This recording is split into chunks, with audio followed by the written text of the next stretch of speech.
الأوثان والأصنام وعلى آله وأصحابه النجباء البررة الكرام. أما بعد فأعوذ بالله من الشيطان الرجيم. بسم الله الرحمن الرحيم. كتاب أنزلناه إليك مبارك ليدبروا آياته وليتذكر أولو الألباب.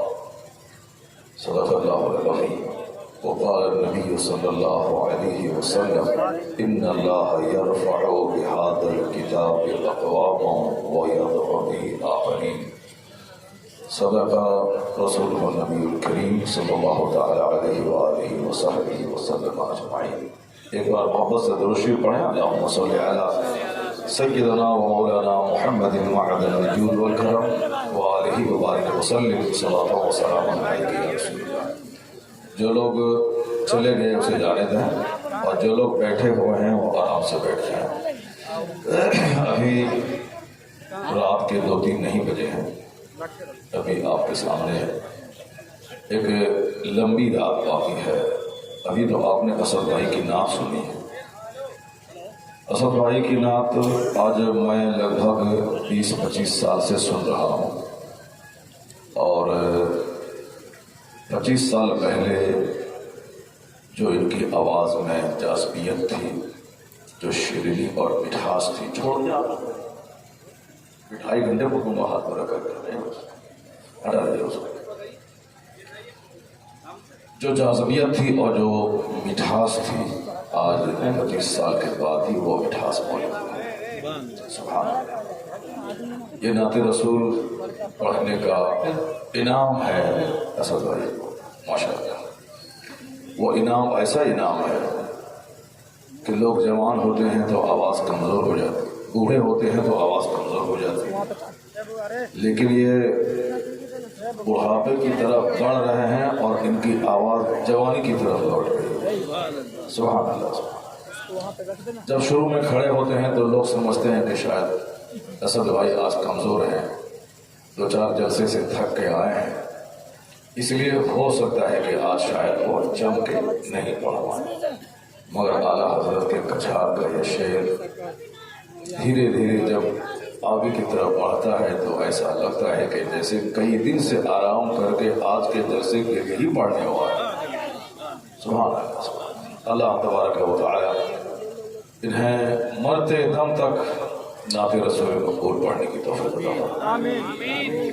اور ہم لوگ تقریر کے ذریعے جو مسئلہ کے اعلیٰ حضرت کا پیغام پہنچاتے ہیں، اسد بھائی منظوم کلام کے ذریعے وہی پیغام پہنچاتے ہیں. اس لیے ان کی پذیرائی اور مقبولیت میں کوئی کمی نہیں آئی الحمدللہ. اور میں اکثر و بیشتر کہتا ہوں کہ آپ سب بھی دل کی بیماری کو دور کرنے کے لیے نعت پاک کثرت سے پڑھا کریں. آج کل پورے ہندوستان نہیں پوری دنیا میں جو دل کا مرض ہے بڑھتا جا رہا ہے، جس کو آپ ہندی میں ہردے روگ کہتے ہیں، اسی کو انگریزی میں آپ ہارٹ ڈیزیز کہتے ہیں. دلی میں ایک کونے سے دوسرے کونے تک جائیں، کبھی ہم لوگ گزرتے ہیں تو دیکھتے ہیں ہر طرف بڑے بڑے ہاسپٹل صرف ہارٹ ڈیزیز کے، دل کی بیماری کے. اور حیدرآباد میں بھی بہت سارے ہاسپٹل ہیں جو ہارٹ ڈیزیز کے لیے مخصوص ہیں. اور میں تعجب کے ساتھ حیدرآباد کے ایک ہاسپٹل میں دیکھا لکھا ہوا تھا کہ دوائیوں سے بہتر دل کا علاج اللہ کی ذکر. ہاسپٹل میں لکھا ہوا تھا.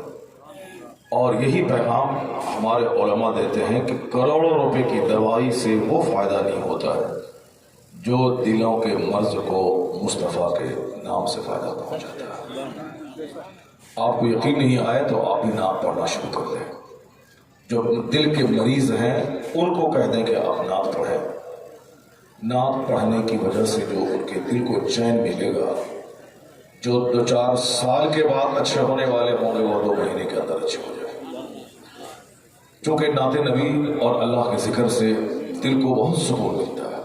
جب کبھی آپ غم میں گر جائیں، مصیبتوں میں، الجھنوں میں، میری ماں بہن بیٹیاں بہت سینسیٹیو ہوتی ہیں، وہ حساس ہوتی ہیں، تھوڑی مصیبت سے گھبرا جاتی ہیں، تھوڑی مصیبت آئی شوہر سے لڑنے لگتی، تھوڑی سی مصیبت آئی طلاق کا مطالبہ کرنے لگتی، تھوڑی سی مصیبت آئی زہر کھا کے مرنے کو تیار ہو جاتی۔ میں ان سبوں سے بھی کہتا ہوں کہ کوئی اس درد کا علاج تم کو نہیں دے گا، اور کسی ہاسپٹل میں اس کا علاج نہیں ہے۔ بس ایک ہی علاج ہے کہ جس وقت غصہ آئے اس وقت خاموش ہو جاؤ اور زبان پہ اللہ کا ذکر جاری کرو۔ جس وقت لگے کہ سسرال میں اب میرا جینا مشکل ہے، بس اس وقت عبادت کو کثرت سے بڑھا دو۔ یہی لگتا ہے نا کہ شوہر میرا دشمن ہو گیا، یہی لگتا ہے نا کہ ساس میری دشمن ہے، یہی لگتا ہے نا کہ اب اس چہار دیواری میں رہنا میرا مشکل ہو جائے، اب میں زہر کھا کے جان دے دوں گی، گھر لوٹ کے نہیں جا سکتی چونکہ وہاں ماں باپ بھائی بہن سب غریب ہیں، اور سسرال بھی میرے لیے تنگ ہو رہا ہے۔ جب تم جان ہی رہی ہو کہ نہ شوہر میری طرف توجہ دے رہا ہے، میرے باپ بھائی سب غریب ہیں، میری ساس، میرے دیور، میری نند سب میرے دشمن ہیں، یہ ان کی تھنکنگ میں بیان کر رہا ہوں۔ وہ اس طرح گھر میں رہتی سسرال میں جیسے ان کا کوئی نہیں ہے، یہ ان کی کمزور سوچ ہے۔ مگر میں ان کو کہتا ہوں جب لگ رہا ہے کہ کوئی تمہارا نہیں ہے تو پھر ایسے وقت میں اپنے خالق، اپنے مالک کو یاد کرو۔ جب کوئی نہیں ہے تو اپنے رب کو یاد کرو، اور جب تم کثرت سے اللہ کو یاد کرو گی تو شوہر بھی تیرا ہے، ساس بھی تیری، نند بھی تیری ہے، دیور بھی تیرے ہیں۔ سسرال اپنے گھر سے زیادہ تمہارے لیے پیار دے گا، شرط ہے کہ تم کثرت سے اللہ کا ذکر کرو۔ اس لیے عبادت کو بڑھا دو، سجدے کو بڑھا دو، اور توفیق دے تو حضور پہ کثرت سے درود کو بڑھا دو۔ درود پاک ہر مصیبتوں کا بہترین علاج ہے۔ مصیبتوں کی جڑیں کٹ جاتی ہیں جب مرد ہو یا عورت حضور پر کثرت سے درود بھیجتا ہے۔ اور تھوڑا سا اور آگے عشق بڑھے تو نبی کی نعت شروع کر دو، اور نبی کی نعت اب آواز مردوں کے کان تک نہ پہنچے، تنہائی میں درود پڑھتے پڑھتے بولو واہ کیا جود و کرم ہے شہر بتا تیرا، نہیں سنتا ہی نہیں مانگنے والا تیرا، میں تو مالک ہی کہوں گی کہ ہو مالک کے حبیب، نہیں محبوب و محب میں کوئی میرا تیرا۔ تم یہ بولو اپنے گھر میں، حضور میں تو مالک ہی کہوں گی آپ کو کہ اب محب اور محبوب میں کوئی میرا تیرا نہیں۔ تم بولو اور آنکھ سے آنسو بہاؤ۔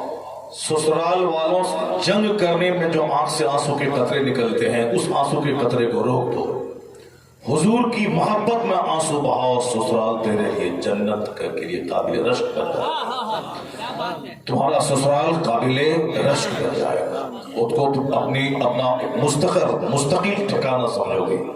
اور اگر اس سے بھی زیادہ یقین نہیں آئے تو ایک مثال اور میں دیتا ہوں، کس طرح دل ہرا ہوتا ہے، کس طرح دماغ کی کھیتی ہوتی ہے، کب آدمی کو جینے کا حوصلہ ملتا ہے۔ چونکہ آج ساری دنیا میں خودکشی کے رجحان بڑھتے چلے جا رہے ہیں، ہر طرف ہمارے بال بچے جس کی پیروی کر رہے ہیں، جس کی نقل کر رہے ہیں۔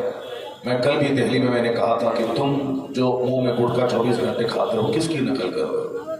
تم جو سر میں چاروں طرف سے بال مونڈ کر بیچ میں چونچ کی طرف بال رکھے ہو کس کی نقل کر رہے ہو؟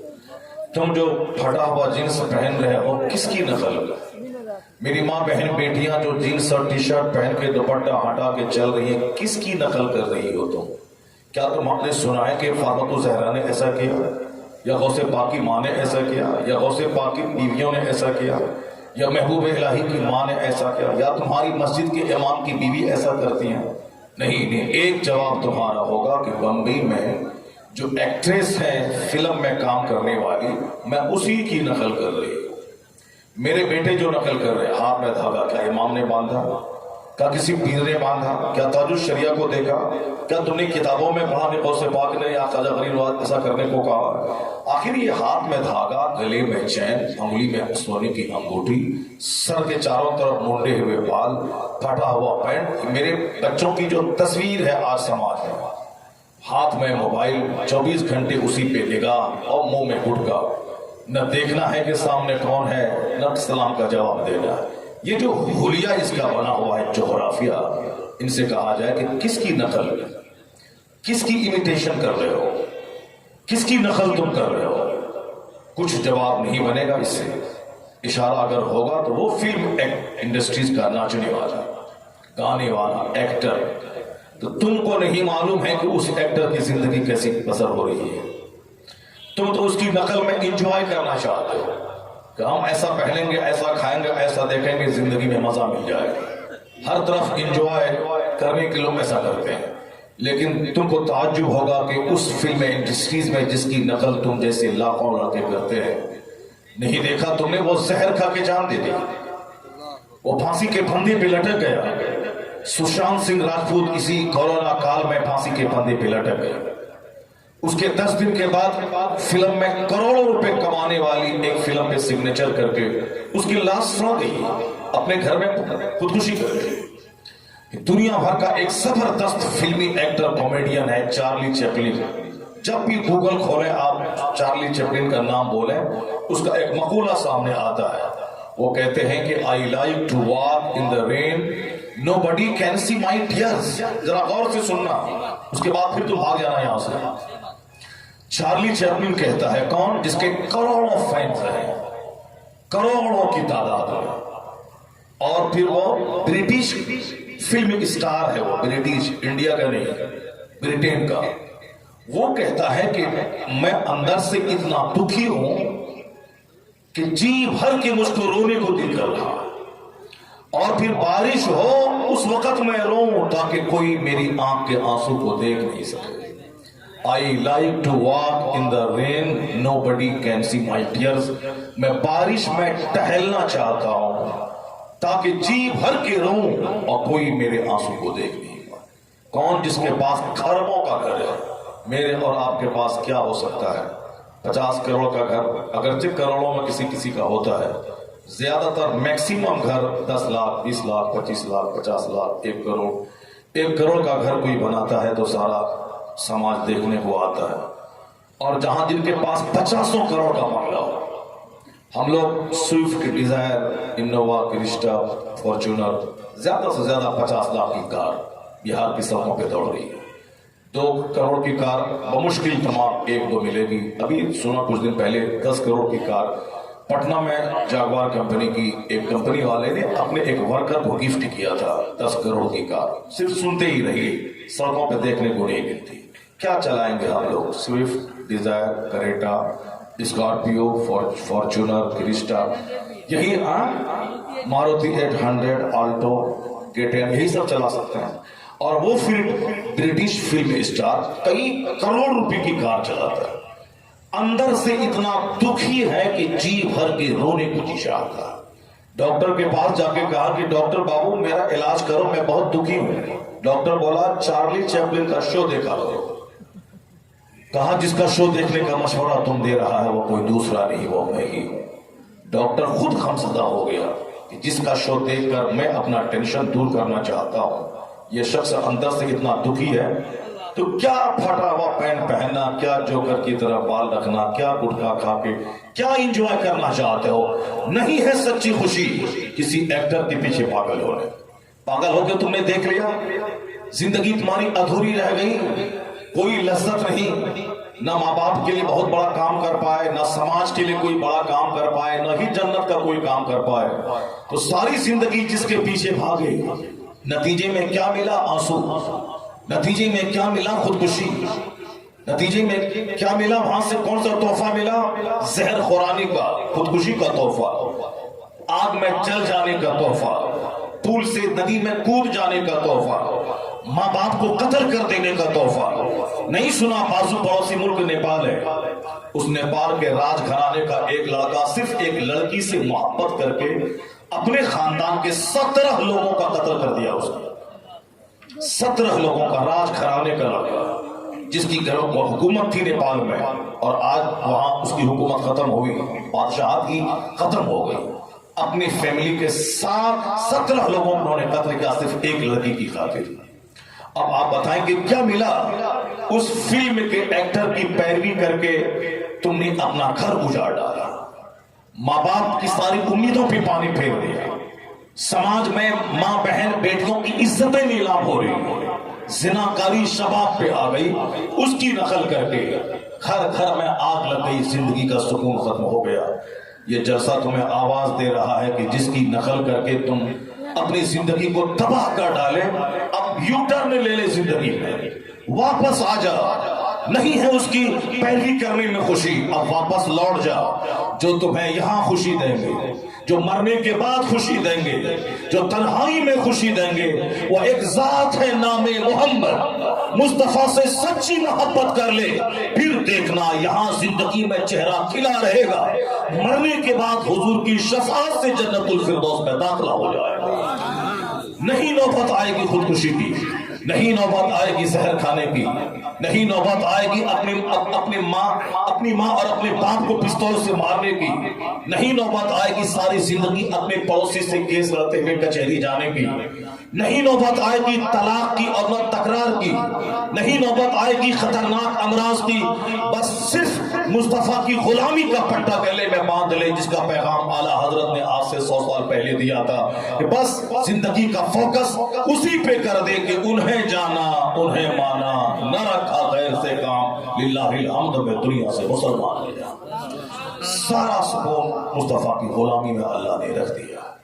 جو جتنا زیادہ ان کا غلام بنتا چلا جاتا ہے، شہرت سے ہزار وہ بھاگے، اللہ تعالیٰ اسے شہرت بھی دیتا ہے، اللہ تعالیٰ اسے عزت بھی دیتا ہے، مقبولیت بھی دیتا ہے۔ ابھی تو میں نے کرنٹ 3 سال پہلے ایک ایسے شخص کو دیکھا جو یوٹیوب کبھی نہیں چلایا، جنہوں نے فیس بک کبھی نہیں چلایا، جو واٹس ایپ پہ کبھی نہیں آئے، جو سوشل میڈیاز کا استعمال نہیں کیا، وہ جانتے تک نہیں تھے کہ فیس بک کیسے چلایا جاتا ہے۔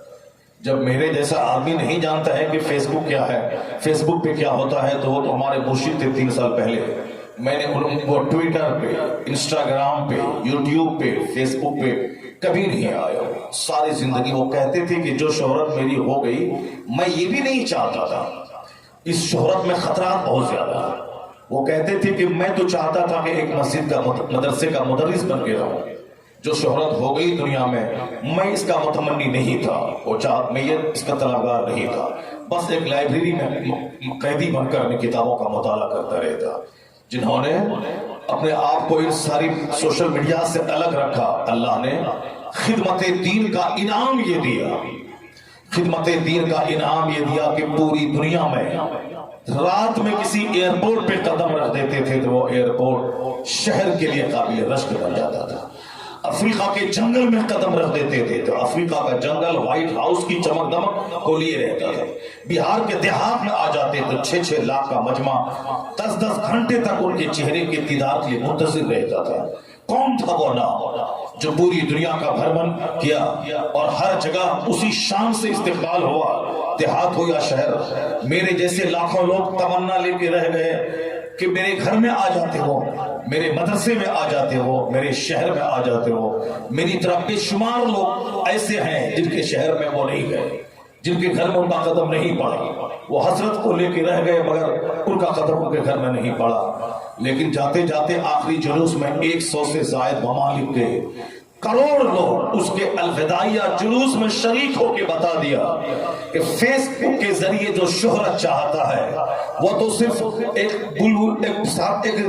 چنگاری ہے جو بھڑکی اور بجھ گئی، ایک قطرہ ہے جو پھیلا اور مٹ گیا، لیکن حقیقی شہرت تو اس کے حصے میں آتی ہے جو مصطفیٰ کے قدموں میں اپنی جان دے دیتا ہے، جو حضور کے مسلک و سرکار کے پیغام اور ارشادات کو ساری دنیا میں عام کرتا ہے، جو جب بھی دیکھا گیا مفتیوں کی جھرموٹ میں دیکھا گیا، جن کو جب بھی دیکھا گیا درس بخاری کرتا دیکھا گیا، جن کو جب بھی دیکھا گیا علماء کرام کے فتووں کا جواب دیتے دیکھا گیا، جن کو جب بھی دیکھا گیا امر بالمعروف کرتا دیکھا گیا، اور اگر امر بالمعروف سے فرصت ملے تو ذکر و اذکار کرتا دیکھا گیا۔ جب بھی دل میں آگ لگتی تو سال میں 10 بار جسے مدینہ جاتے ہوئے دیکھا گیا، حضور کے روضے پہ آنسو بہاتا دیکھا گیا، پھر مدینے سے بے چین باہر نکل کر مدینے والے کا پیغام پہنچاتے ہوئے دیکھا گیا۔ مدینے میں رہنا کمال ہے مگر اس سے بڑا کمال ہے مدینے سے باہر نکل کر مدینے والے کا پیغام عام کر دے گا. مدینے میں مرنا کمال ہے مگر وہاں مرنے سے بڑا کمال ہے مصطفیٰ کا پیغام پوری دنیا میں عام کر دینا. مصطفیٰ کے میزبان ابو ایوب انصاری تھے. ان کے گھر میں مصطفیٰ کا قیام ہوا اور ان کی قبر کہاں ہے؟ ترکی کی راجدھانی استنبول سے قسطنطنیہ کہتے ہیں. حضرت بلال حبشی جیسا عاشق سعدی کون ہوگا دنیا جو ہر وقت مدینے کی گلیوں سے چپکے رہتے تھے لیکن بعد وصال مصطفیٰ وہ ملک شام چلے گئے. ان کی قبر حلب میں ہے, ملک شام میں ہے. عاشق سعدی کی قبر. عبد الرحمن جامی مدینے میں رہ سکتے تھے, مر سکتے تھے. حضور نے کہا تھا مرنا ہو تو مدینے میں مرنا, جو یہاں مرے گا میں اس کی شفاعت کروں گا. یہ مرنا کمال ہے, حضور کی شفاعت ملے گی. لیکن مدینے والے کا کام کرنا یہ مدینے میں مرنے سے بڑا کام ہے. اعلیٰ حضرت سے کے سامنے پیشکش کی گئی تھی کہ آپ پوری دنیا کے مرجع علماء ہیں, آپ یہاں قیام کریں, یہ راجدھانی ہے, آپ مدینے میں رہیں. آپ چاہیں تو میں عرب کی خواتین سے آپ کا عقد کر دوں, یہاں گھر بنا دوں, آپ کی فیملی یہاں بس جائے. مگر رضا نے مدینے اور مکہ میں ٹھہرنا نہیں بلکہ مدینے والے کا پیغام عام کرنے کے لیے ہندوستان آنے کو پسند کیا. کہا ہندوستان کے کروڑوں لوگوں کا کیا ہوگا؟ پتہ چلا کہ مدینے میں مرنا اچھی بات ہے مگر مدینے کا پیغام پہنچا کہ دنیا کے کسی حصے میں مر جانا یہ اس سے بڑی بات ہے. تو جو عاشق صادق مدینہ دوڑ کے جاتا, پھر واپس امریکہ جاتا, کبھی افریقہ جاتا, کبھی بہار کے دیہات میں آتا, کبھی مدرسہ جامعۃ الرضا میں رہتا, کبھی محلہ سوداگران میں رہتا, کبھی بمبئی میں رہتا, ساری زندگی مصطفیٰ کے نام کر دی تو اللہ نے انعام یہ دیا کہ جو عزت مقبولیت امریکہ کے پریزیڈنٹ کو نہیں ملی, جو عزت اور شہرت ہندوستان کے پردھان منتری کو نہیں ملی, ان عزتوں سے اللہ نے سرکار تاج الشریعہ کو مالامال فرما دیا. بہت تم دولت کے پیچھے بھاگ گئے, بہت مکان کے پیچھے بھاگ گئے, کچھ نہیں دیا یہ مکان سوائے غم کے, کچھ نہیں دیا یہ فیشن کا مقابلہ سوائے غم کے, کچھ نہیں دیا شادی بیاہ میں ناچنا گانا ڈی جے سوائے طلاق سوائے ٹینشن کے, اور کچھ نہیں دیا یہ کپڑے کا مقابلہ, گاڑی کا مقابلہ, ڈی جے کا مقابلہ, شادی بیاہ میں دوسروں سے آگے خرچ کرنے کا مقابلہ. مصطفیٰ کو ناراض کر کے تم نے دیکھ لیا کہ طلاق کے واردات بڑھ گئے, حضور کو ناراض کر کے دیکھ لیا کہ میاں بیوی کے اختلافات گہرے ہو گئے, حضور کو ناراض کر کے دیکھ لیا کہ ایک چھوٹا سا سامان 100 آدمی 100 گروپ میں بٹ گیا, سارے لوگ ایک دوسرے سے متنفر ہو گئے. وہاں دولتیں بڑھ رہی ہیں مگر زبان پہ غیبت ہے, دولتیں بڑھ رہی ہیں اور دل میں حسد کی آگ لگی ہے, دولت رشتہ دار سے ٹوٹ رہے ہیں. خوب تم نے دنیا کی پیروی کی اور مکان دکان گاڑی جھگڑے کے پیچھے تم پاگل ہو گئے. ایک وقت کی نماز چھوڑنا حرام اور گناہ کبیرہ ہے, اور تم اس زندگی کے بیشتر دن نماز تم نے چھوڑ دی. اس کا رزلٹ کیا ملا؟ بیوی پاکی ہو گئی. اس کا رزلٹ کیا ملا؟ بیٹی خیروں کے ساتھ بھاگ گئی. اس کا رزلٹ کیا ملا؟ بچوں کی زندگی تباہ ہو گئی. اس کا رزلٹ کیا ملا؟ کہ کروڑوں گناہ کبیرہ کا بوجھ لے کے مرنے کو تیار ہو. کیا منہ دکھائے گا مصطفیٰ کو؟ مکان دکان گاڑی چھگڑے کے پیچھے پاگل ہو کر دنیا میں بھی سکون تو ملا نہیں. یہاں تو جنگ ملی, یہاں تو خودکشی ملی, یہاں تو بھائی اولاد کی بغاوت ملی, یہاں تو بیوی کا پیار نہیں ملا, یہاں تو رشتہ دار کا پیار نہیں ملا, یہاں تو زندگی الجھنوں سے دو چار ہو گئی, 1 درجن بیماری سے گر گئی. زلزلے کا خوف الگ ہے, جس زمین پہ پاپ بڑھ جاتا ہے اللہ اس زمین کو ہلنے کا آدیش دیتا ہے. جہاں لوگوں کا چہرہ مصطفیٰ کے باغیوں جیسا ہو اللہ اس زمین کو ہلنے کا حکم دیتا ہے. جہاں شراب اور زنا عام ہو جائے وہاں سونامی کا طوفان اس کے ارد گرد اس کو طوفان منلانے لگتا ہے. جس زمین پہ سجدہ کم ہو جائے, ناچ گانا زیادہ ہو جائے, وہ زمین منتظر رہتی کب حکم ہو ملے میں ہلوں اور پورے شہر کو اپنی آغوش میں لے لوں. ایسا نہیں کہ ترکی کے لوگ مرے ہیں تو میں بچ جاؤں گا, نہیں, وہ ان سے زیادہ پاپ میرے یہاں ہے, مجھ سے زیادہ خطرناک زلزلہ یہاں آنے والا ہے.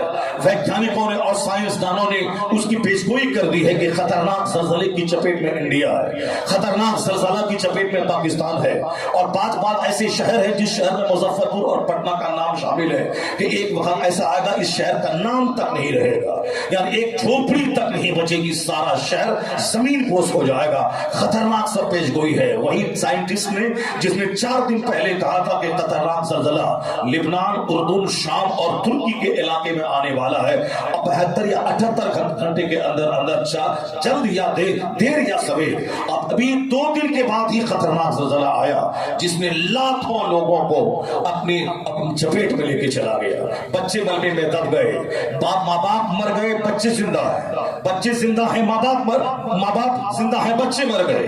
بچے اسکول گئے, واپس نہیں آ سکے, واپس آئے تو ماں باپ کا چہرہ نہیں دیکھ سکے.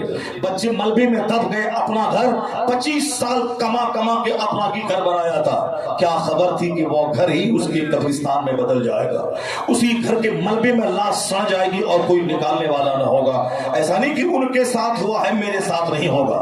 فجر کی نماز کے بعد اعلان ہوا کہ منصور فلاں محلے کا نہیں رہا, تو آپ یہ مت سمجھیں کہ میرا اعلان نہیں ہوگا, منصور کا اعلان ہوا ہے. ظہر کی نماز کے بعد اعلان ہوا, آفتاب صاحب کا اعلان ہوا ہے. آپ یہ مت سمجھ جائیں کہ وہ گیا ہے اور ہم لوگ بچ گئے, ہم لوگ بسمار خاں ہو گئے. نہیں, ہو سکتا ہے کہ عشاء کے بعد آپ کے نام کا اعلان ہو سکتا ہے فجر کے بعد آپ کے نام کا اعلان ہو.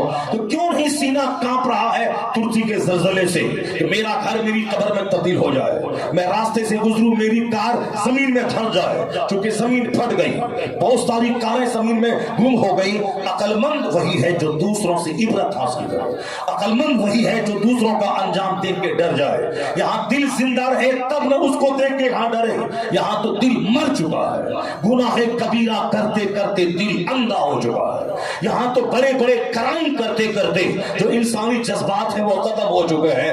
اس لیے اس دل کو زندہ کرنے کا ایک ہی راستہ ہے کہ عالموں سے قریب ہو جا, مدرسوں سے قریب ہو جا, مسجدوں سے قریب ہو جا, واعظ کی محفلوں سے قریب ہو جا. جن محفلوں میں صرف ایک مصطفیٰ کی سیرت کا چرچا ہوتا ہے, ان کے ارشادات کا چرچا ہوتا ہے, مدرسوں کے مدرسین کی گفتگو کا محور مصطفیٰ کی ذات ہے, واعظ کے سارے مقررین کی گفتگو کا مرکز مصطفیٰ کی ذات ہے. آقا علیہ السلام کی طرف ساری دنیا کو لے جانا چاہتے علماء, اور کا تجربہ کر کے دیکھ لے. تم نے دنیا کو کا تجربہ کر کے دیکھ لیا, اب واضح تجربہ کر لے مصطفیٰ کو سے محبت کر کے, ان کے پاؤں میں اپنے آپ کو ڈال دے, پھر دیکھ لینا کس قدر رشتہ دار کے دل میں محبت پیدا ہوتی ہے, پھر دیکھ لینا کس قدر شادی مرتے دم تک کے لیے مستحکم شادی ہو جاتی ہے. طلاق کا خاتمہ ہو جائے گا, شادی میں استحکام پیدا ہو جائے گا, رشتہ دار دوست ہو جائیں گے, زندگی کا مزہ مل جائے گا. اس لیے کہ اللہ کے رسول کی مدد جس کے ساتھ ہوتی ہے وہ رہے مٹی کی دیوار میں, جو محل 120 منزلہ مکان میں جو سکون اللہ نہیں دیتا ہے وہ سکون کچی دیوار میں عطا کر دیتا ہے. الا بذکر اللہ تطمئن القلوب, جہاں تلاوت ہے, عبادت ہے, سجدہ ہے, ذکر و اذکار ہے, مصطفیٰ پہ درود و سلام ہے, سچا قرار, سچا سکون وہی ہے. کی محمد سے وفا تو نے تو ہم تیرے, یہ جہاں چیز ہے کیا لہو قلم تیرے. حضور سے محبت کر, حضور سے محبت جب پختہ ہوگی تو لباس جو کرو جیسا نہیں ہوگا. حضور سے جب محبت پختہ ہوگی تو مکان کافروں جیسا نہیں ہوگا. حضور سے جب سچی محبت ہوگی تو گھر میں اخبارات بعد میں پڑھے جائیں گے, قرآن پاک کی تلاوت پہلے کی جائے گی.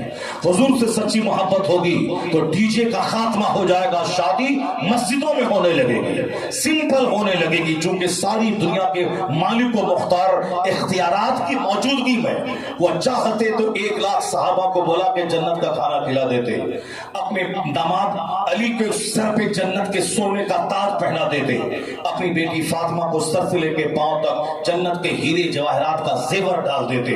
وہ چاہتے تو 1 لاکھ صحابہ جو مکہ مدینہ میں موجود تھے سب کو بلا لیتے, سب دوڑتے ہوئے آ جاتے, میرے مالک و مختار کی شہزادی کی شادی ہے, میرے مالک و مختار کی بیٹی کی شادی ہے, چلو چلو. مکے سے لوگ آتے, لیکن اختیارات کی موجودگی میں مصطفیٰ نے 10-20 لوگوں کے سامنے مسجد نبوی میں اپنی بیٹی فاطمہ جو جنتی عورتوں کی سردار ہے, اور داماد وہ علی جو حسنین کے والد گرامی جنتی ادھیڑ مردوں کے سردار, آج بھی علی کا نام دل سے کوئی لیتا ہے تو لگتا ہے جیسے مشکل چھٹ گئی اور مشکل سے باہر نکلنے کا راستہ مل گیا. تو وہ علی جس کی شادی مسجد میں پرانے کپڑے میں 10-20 لوگوں کے درمیان مصطفیٰ نے کر کے بتا دیا کہ شادی کی سچی خوشی سادگی میں ہے, نہ کہ بے شمار بناوٹ اور پیچیدگی میں ہے. آج ہم نے حضور کی بات کو طاق پہ رکھا, ہم نے فلم کے اسٹار کو دیکھا, ہم نے نیتاؤں کو دیکھا, ہم نے ہندوؤں کو دیکھا, ہم نے کافروں کو دیکھا, ہم نے سماج کے ذلیل قسم کے شرابی پاپی سودخور مالداروں کے بیٹوں کی شادی کو دیکھا. ہم نے ان سودخوروں کی پیروی کی, ہم نے ان زناکاروں کی پیروی کی, ہم نے ان شرابیوں کی پیروی کی, ہم نے ان بے نمازی کی پیروی کی, ہم نے اس کی پیروی کی جو فلم میں ناچ کے پیسہ کماتا ہے, جو اپنا بدن سے کپڑا اتار کے پیسہ کماتی ہے. ہم نے اس کی نقل کی. پتا چلا کہ زمین بک گئی, شادی ٹوٹ گئی. پتا چلا کہ ساری زندگی کی کمائی ایک شادی میں لگ گئی. 25-30 سال کمائی, ایک گھر بنایا, اس گھر میں پلاسٹر تک نہیں کر پایا اور خود بنانے والا دنیا سے چلا گیا. پتا چلا کہ دنیا داروں کی پیروی کرے گا تو تباہی اسی طرح آتی رہے گی. اور ایک پیروی مصطفیٰ کی کر کے دیکھ لے, یہاں کچھ بھی تیرے پاس دنیا نہ رہے مگر سچا سکون رہے گا. یہاں چہرے پہ مسکراہٹ رہے گی, بے شمار امراض سے نجات ملے گی. اور اگر مرنے کا خوف نہیں رہے گا, اگر مر گیا تو سنتوں پہ عمل کے بدلے میں جنت الفردوس تیری تقدیر میں لکھ دی جائے گی. دونوں جہان کی بھلائی کا راز پیغمبر اعظم علیہ السلام کی غلامی میں بنا ہے.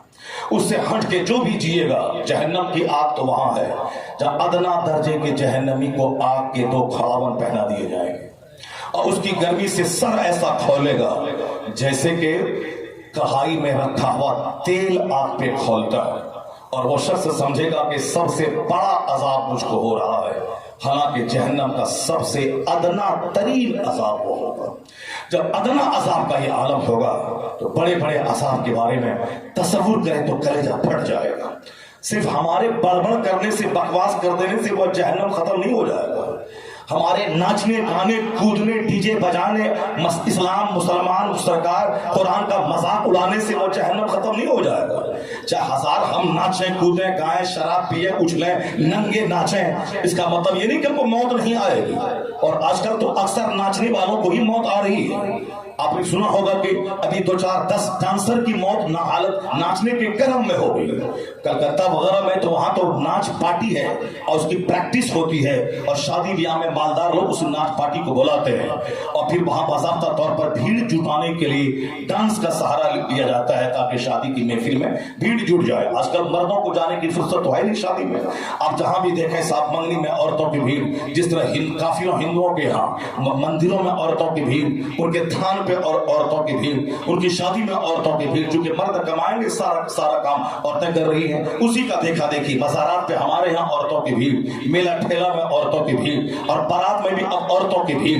وہ عورت جو پردے میں رہنے کی چیز تھی, ہم نے اس کو گھر سے باہر نکال کے دکان میں بیٹھا دیا, ہم نے اس کو باہر نکال کے منگنی کے لیے بھیج دیا, ہم نے اس کو شادی بیاہ میں بارات میں عورتوں کو بھیج دیا. نقل کافروں کی, نقل مشرکوں کی, نقل ہندوانہ تہذیب کی ہم نے کرنا شروع کیا. اب عورتیں ہی آگے آگے رہ رہی ہیں, وہ آگے چل رہی ہے شادی میں عورتیں. تو اب مردوں کی, پہلے تو مرد ناچتا تھا, یہ میرے یار کی شادی ہے, دوست ناچتا تھا. اب مردوں کے ناچ کو مرد کیا دیکھے گا. اب تو جو چیزیں فلموں میں دیکھی جاتی ہیں پردے پہ, اب باضابطہ پریکٹیکل میں ان عورتوں کو شادی میں بلایا جاتا ہے تاکہ حقیقی عورت کو دیکھے. پہلے ہجڑے کا ناچ لوگ کرواتے تھے, اب پیسوں کی فراوانی میں شرم و حیا کے خاتمے کے بعد اب عورتیں ناچ رہی ہیں مردوں کے سامنے, ڈانس کر رہی ہیں, دوسرے لڑکے بھی ان کے ساتھ مل کے ڈانس کر رہے ہیں. ابھی 2-4 کیسز اتنے خطرناک ہوئے کہ ناچتے ناچتے چکر آیا گری مر گئی, ناچتے ناچتے چکر آیا گرا مر گیا. وہ سب ناچ کے مر رہے ہیں, گاتے گاتے ایک آدمی گرا مر گیا. فلم کا ایکٹر اسٹوڈیو میں ناچتے ناچتے مر گیا. وہ نیتا دیکھا راہل گاندھی بھارت جوڑو یاترا کر کے جا رہا تھا ہریانہ سے گزرتے ہوئے, وہ اس یاترا میں جو اس کا ایک وہاں کا MP تھا, ممبر آف پارلیمنٹ, وہ اس کے ساتھ جاتے چکر آیا گرا مر گیا. تو اب کیا اس سے ہمارا دل یہ جو سخت ہو گیا ہے, اس دل میں ذرا سی حرکت پیدا نہیں ہوتی کہ وہ ناچتے ناچتے مر گیا. ہو سکتا ہے کہ ہم بھی گٹکا کھاتے کھاتے مر جائیں, ہو سکتا ہے ہم بھی شراب پیتے پیتے مر جائیں, ہو سکتا ہے کہ ہم بھی اپنی بیٹی کی شادی میں ناچتے ناچتے مر جائیں, ہو سکتا ہے کہ ہم بھی شادی میں جائیں بارات میں وہاں جا کے کتے کی طرح لڑتے لڑتے مر جائیں. ابھی تو 2-4 جگہوں پہ باراتیوں کو اس قدر کھدیر کے مارا گیا. اگر شرم و حیا ہو تو زندگی میں کبھی بارات جانے کا نام تک نہ لے. کہا کہ پانی لاؤ, پانی کا کون سا پانی کا, بسلیری کا. कहा बिस्लेरी का पानी नहीं जो पानी चापाकल का पीना पड़ेगा, नहीं बगैर बिस्लेरी मैं नहीं पीऊंगा।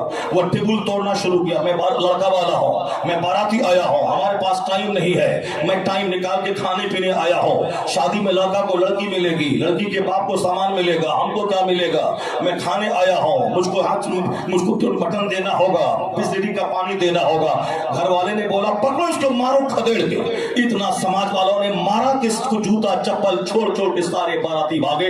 अगर कोई जिंदा रहेगा तो दोबारा फिर बारात में जाएगा नहीं, और अगर बारात में जाएगा तो फिर वो गैर जरूरी मुतालबा नहीं करेगा। इस तरीके से लोग मर रहे हैं शादी पार्टी में नाचते नाचते। और मैं कहता हूँ हाँ तुम तो बोलेगा कि तुम भी तो मरोगे, आप मौलाना हो क्या आप नहीं मरोगे? क्या इमाम साहब नहीं मरेंगे? क्या शायर साहब नहीं मरेंगे? वो नात पढ़ते पढ़ते मर गया, कारी रसूलुल्लाह साहब खिताब करते करते मर गए, मौलाना कौसर साहब थे वो आज से 25 साल पहले मुंबई में खिताब करते करते मर गए, और साहब आप नात पढ़ते पढ़ते मर जाओगे। वो मर गया तो कौन सी ताज्जुब की बात है? मैं कहता हूँ हाँ यही तो फर्क है कि वो नाचते नाचते मर गया, तो नाच नाच के मरना और है, नात पढ़ते पढ़ते मरना और है, डांस करते करते मरना और है, हालत सजदा में मरना और है, गाली देते देते मरना और है, दुरूद पढ़ते पढ़ते मरना और है, शराब की भट्टी में मरना और है, जलसे में खिताब सुनते सुनते मरना और है, खेलते खेलते मरना और है, दुरूद करते हुए मरना और है। नेक महफिलों से जुड़ जा, ताकि अगर वहां मौत आ गई, ये शहादत की मौत तेरे साथ होगी और तेरा मर्तबा बुलंद होता चला जाएगा, सरकार के जवारे करीम में जन्नतुल फिरदौस में जगह मिलती चली जाएगी। यही फर्क तो है, जब मौत इतनी सस्ती हो गई है तो नाच की महफिल से भाग जा, शराब की भट्टी से भाग जा, गुनाहों से बाज आ जा, नमाजों को अपनी जिंदगी में हिर्ज़-ए-जा बना ले। ये जान ले कि जिस तरह 3 टाइम खाना हमारे लिए जरूरी है, नहीं खाऊं तो मैं मर जाऊं, उसी तरह गिरह बांध ले कि 5 वक्त की नमाज फर्ज है, अगर नहीं पढ़ूं तो मुसलमान बना रहना मेरे लिए मुश्किल है। हुजूर कहते हैं कि बेनमाजी का हश्र फिरौन के साथ होगा। हुजूर कहते हैं, हुजूर की बात सच्ची है, हमारी तुम्हारी बात गलत हो सकती है और गलत होती भी रहती है, मगर हुजूर ने जो कुछ कह दिया वो बात सच्ची है। सरकार कहते हैं बेनमाजी का हश्र फिरौन के साथ होगा, बेनमाजी का हश्र कारून के साथ होगा, बेनमाजी का हश्र उमैया इब्न खल्फ के साथ होगा, बेनमाजी का हश्र हमान के साथ होगा। यानी जिसको इक्तदार और कुर्सी की वजह से नमाज पढ़ने की फुर्सत नहीं मिली, वो अपना अंजाम फिरौन के साथ बना ले। जिसको मुलाजमत और नौकरी की वजह से नमाज पढ़ने की फुर्सत नहीं मिली, वो उसका अंजाम हमान के साथ होगा। हमान को वजारत ने तबाह किया। जिसको बिजनेस से नमाज पढ़ने की फुर्सत ना मिले, उसका अंजाम कारून के साथ होगा। चूंकि कारून को बिजनेस और तिजारत ने उसको काफिर बनाया, इतना माल उसके पास हुआ, ज़कात जब निकाला तो करोड़ों का माल ज़कात में निकलने वाला था। वह बहाना बना जनाब मूसा अलैहिस्सलाम पे उन्होंने ज़िना का इल्जाम लगाया, अल्लाह ने उसकी जायदाद समेत कारून को जमीन में धंसा दिया। अब वो क़यामत तक धंसता रहेगा, पूरी प्रॉपर्टी समेत। इसी माल ने उसे काफिर बनाया। वरना कारून तौरेत का बेहतरीन कारी था, वह बेहतरीन क़िरात तौरेत की करता था। तौरेत जो आसमानी किताब है, तौरेत, इंजील, ज़बूर, कुरान शरीफ, वो आसमानी किताब तौरेत, वो किताब जो मूसा अलैहिस्सलाम पे नाज़िल हुई थी, उस किताब की बेहतरीन क़िरात करता था वो, जनाब मूसा अलैहिस्सलाम के साथ रहता था वो। मगर माल की मोहब्बत ने उसे तबाह कर दिया। माल की मोहब्बत ने जनाब मूसा पैगंबर अलैहिस्सलाम का उसे बागी बना दिया। वह यहाँ तक इस क़यामत तक अब जमीन में वह धंसता ही रहेगा। इसलिए माल की मोहब्बत नमाज छोड़वा देती है, माल की मोहब्बत शरीयत का मजाक उड़ाने पर मजबूर कर देती है, माल की मोहब्बत आलिमों, फकीरों, मुर्शिदों से दूर कर देती है, माल की मोहब्बत गोंडों, लुच्चों, लफंगों, काफिरों से करीब कर देती है। इसलिए जो आदमी माल की नहुसत को जानता है, वो कभी बिलक बिलक के तरफ के रो रो के अल्लाह से माल की भीख नहीं मांगता है। वह जानता है इसकी मुसीबतें बेशुमार है, माल की मुसीबतें बेशुमार है। और जिसके पास माल नहीं है वो हल्का फुल्का है, उस पर तो ज़कात फर्ज नहीं। क़यामत के दिन कम से कम ज़कात के हिसाब से बरी है। जो गरीब जिसके पास माल नहीं है उस पर कुर्बानी वाजिब नहीं, कम से कम वो हल्का फुल्का है। क़यामत के दिन कुर्बानी के बारे में उससे हिसाब नहीं होगा। जिसके पास माल नहीं है वो उसको माह रमजान में ईद से पहले सदक़े फित्र निकालना वाजिब नहीं है, वो हल्का फुल्का है, वहां न कुर्बानी वाजिब है, न सदक़े फित्र वाजिब है, न उस पर ज़कात फर्ज है। हज फर्ज नहीं है, हज जिस पर फर्ज हुआ اور حج ادا نہ کرے اور پھر اس پہ کیا ہوگا, جتنا ڈیلے کرے گا اتنا ہی گناہ کبیرہ اس کے نام اعمال میں لکھا جائے گا. گناہ کبیرہ کا مطلب شراب پینا, زنا کرنا, سود کھانا, جھوٹ بولنا, جوا کھیلنا, یہ ہے بڑے بڑے گناہ جو بغیر سچی توبہ کے معاف نہیں ہوتے. وہ بڑے بڑے گناہ ہیں اور ان گناہوں کی سزا بہت بڑی ہے, خطرناک گناہ کرائم ہے. وہ چھوٹے چھوٹے گناہ تو نمازوں سے معاف ہو جاتے ہیں, وضو کرنے سے معاف ہو جاتے ہیں, ایک جمعہ سے دوسرے جمعہ کے بیچ کے چھوٹے چھوٹے گناہ جمعہ کی برکت سے معاف ہو جاتے ہیں. العمرۃ الی العمرۃ کفارۃ لما بینہما, ایک عمرہ دوسرے عمرہ کے بیچ کا کفارہ ہو جاتا ہے. ایک عمرہ کیا پھر دوسرا عمرہ کیا, بیچ کے چھوٹے چھوٹے سارے گناہ معاف ہو جاتے ہیں. ایک رمضان میں روزہ رکھا, تراویح کی نماز پڑھی, قرآن کی تلاوت کی اور دوسرے رمضان کی تیاری شروع کی. دوسرا رمضان آیا اور اس میں انہوں نے روزے رکھے, تراویح پڑھی, رمضان کا احترام کیا, عبادت کا مہینہ سمجھ کے مصروفیات گھاٹا کر کے عبادت کے لیے اپنے ٹائم کو وقف کر دیا. تو اس رمضان کے بیچ میں جو چھوٹے چھوٹے گناہ ہوئے وہ سب کا رمضان کفارہ بن جاتا ہے. لیکن بڑا گناہ نماز چھوڑنا بڑا گناہ ہے, چھوٹا گناہ نہیں کہ رمضان سے رمضان تک کا کفارہ ہو جائے. ایک حج دوسرے حج کے بیچ میں جو نماز چھوڑی وہ ختم ہو جائے, ایک عمرہ سے دوسرے عمرہ کے بیچ میں نماز چھوڑنے کا گناہ ختم ہو جائے, نہیں, وہ دوسرے چھوٹے چھوٹے گناہ ختم ہوں گے. مگر یہ گناہ نماز چھوڑنا بہت بڑا خطرناک گناہ, اتنا بڑا خطرناک گناہ ہے کہ شراب 10 سال پیے آدمی اور توبہ کر لے, سچی توبہ, تو اللہ معاف کر دے گا اور اس کو پھر دوبارہ اس شراب پینے کے بدلے میں کوئی دوسرا کام نہیں. لیکن اگر کوئی شخص نہ اور اگر وہ حج کرنے کے بعد بھی سوچا کہ میرے سارے گناہ معاف ہو گئے, غلطی پر ہے. جب 10 سال کی نماز چھوٹی اس کو جب تک وہ ادا نہیں کرے گا 50 عمرہ کر لے, وہ نماز اس کے ذمے سے ثابت نہیں ہوگی. یعنی اس کو چاہے جتنی کروڑوں بار توبہ کیوں نہ کرے, 50 عمرہ کیوں نہ کرے, نماز 15 سال میں فرض ہوئی ہے, 25 سال میں نماز اسٹارٹ کیا ہے, یا 10 سال کی نماز اس کو پڑھنی ہی پڑے گی بطور قضا. چاہے 50 حج کر لے, یہ نماز اس کے ذمے سے ثابت نہیں ہوگی. یہ قانون ہے. اس لیے نماز کے بارے میں مصطفیٰ کہتے ہیں کہ بے نمازی کا حشر فرعون, قارون اور حمان کے ساتھ ہوگا. یعنی جس کو تجارت نماز پڑھنے کی فرصت نہ دے وہ قارون کے ساتھ اپنے حشر کے لیے تیار رہے. چونکہ قارون کافر بن گیا, توریت پڑھنے کے باوجود مال اور تجارت نے اس کو کافر بنا دیا. جو بزنس کی وجہ سے مصروفیت بڑھ گئی, نماز نہیں پڑھتا ہے, اس کا انجام قارون کے ساتھ ہوگا. نوکری, ٹیچر ہے, داروغہ ہے, آفیسر ہے, کلرک ہے, فرصت نہیں ملتی, حضرت کیا کریں, بڑھاپے میں پڑھ لیں گے.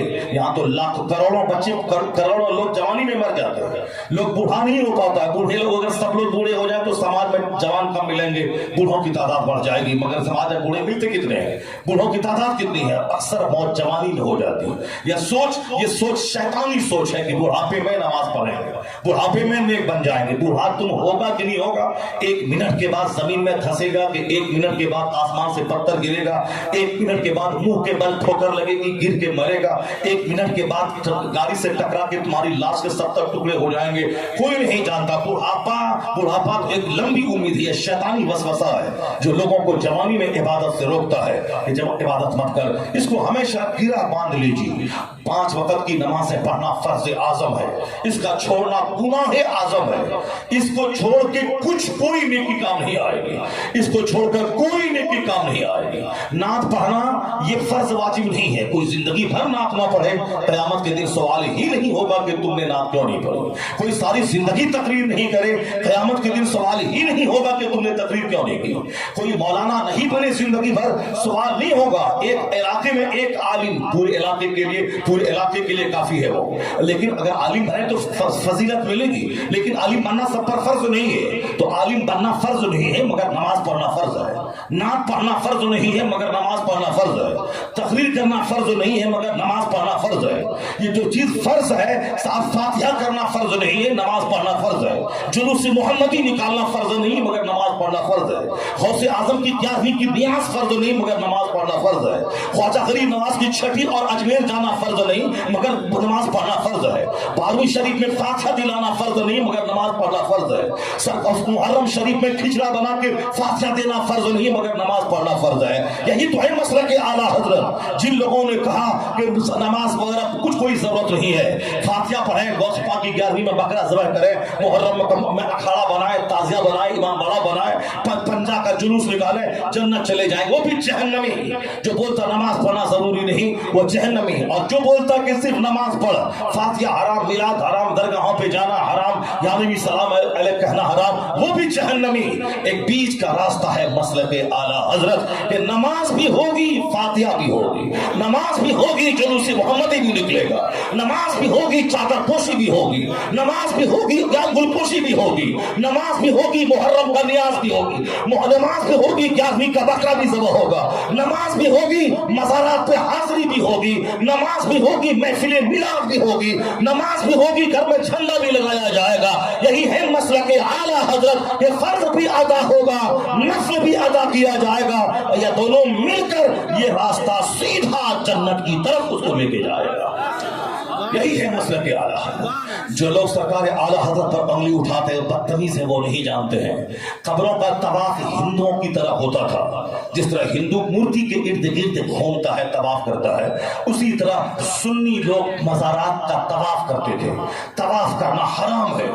जिस तरह से दूसरे लोग सर टेकते हैं मूर्ति के सामने, उसी तरह मुसलमानों के चंद लोग मज़ारात पर सर टेकते थे, सजदा करते थे। लेकिन आज आपको नहीं मिलेगा सजदा करने वाला। अगर कोई मिलेगा भी तो अक्का दुक्का 1-2% आदमी होगा जो जाहिल, जो जिद में, हसद में, बुग़्ज़ में, अनाद में, आला हजरत से बुग़्ज़ रखने में इस तरह का काम कर रहा होगा, इस करता होगा। वरना हकीकत में तकरीरें आम हो गई, जुमा का खिताब आम हो रहा है, धीरे धीरे आलिमों की एक बड़ी तादाद समाज में आ गई। सारे लोगों को अपनी अपनी फिक्र है, आलिमों को सिर्फ शरीयत का पैगाम आम करने की फिक्र है, इसलिए तमाम जहालतों का धीरे धीरे खात्मा हो रहा है।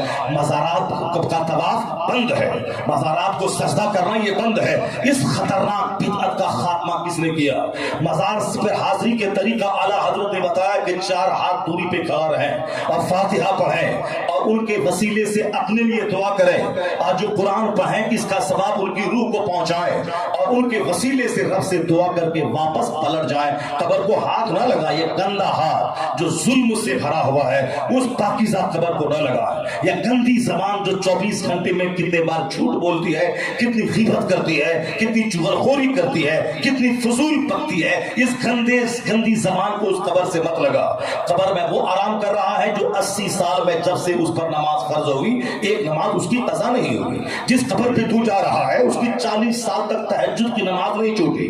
जिस कब्र पे तू हाजिरी दे रहा है वो नमक रोटी खाया, 2-4 दिन फाके से रहा, मगर वो हराम गज़ा को हाथ नहीं लगाया। जिन्होंने कभी भी जबान पे गाली तक को नहीं लाया, जिनकी निगाह नहीं बहकी, तो जब भी उन बुजुर्गों की कब्र पे जा, उनका तकवा वहां से ले, उनकी नमाजों की पाबंदी वहां से ले, उनकी कब्र पे जा करके उनकी जिंदगी को निगाहों के सामने लाकर वहां से नूर हासिल कर। ये है कब्र पे हाजिरी का मकसद। मुस्तफा ने कहा था नहयतुकुम अन ज़ियारतिल क़ुबूर, मैंने कब्रों की ज़ियारत से तुझको रोका था, और अब मैं कहता हूं फज़ूरुहा, ज़ियारत किया करो। क्यों? फ़इन्नहा तुज़हिदु फ़िद दुनिया व तुज़क्किरुल आखिरह, इसलिए कि कब्रों की हाजिरी से दुनिया से बेरग़बती पैदा होगी। जो दुनिया की मोहब्बत है वो धीरे धीरे घटेगी। कब्र को देखने के बाद, वहां की हाजिरी के बाद लगेगा कि मुझको भी मरना है, मेरी भी कब्र यहाँ बनेगी, तो अब तमन्नाएं घटेंगी और आखिरत की तब तैयारी की तड़प पैदा होगी। हुजूर कहते हैं आखिरत याद आती है कब्र को देखने से, और दुनिया की बेरग़बती की कैफियत पैदा होती है कब्र को देखने से। इसलिए कब्र पे जाओ, न कि वहां जाके धागा बांधो,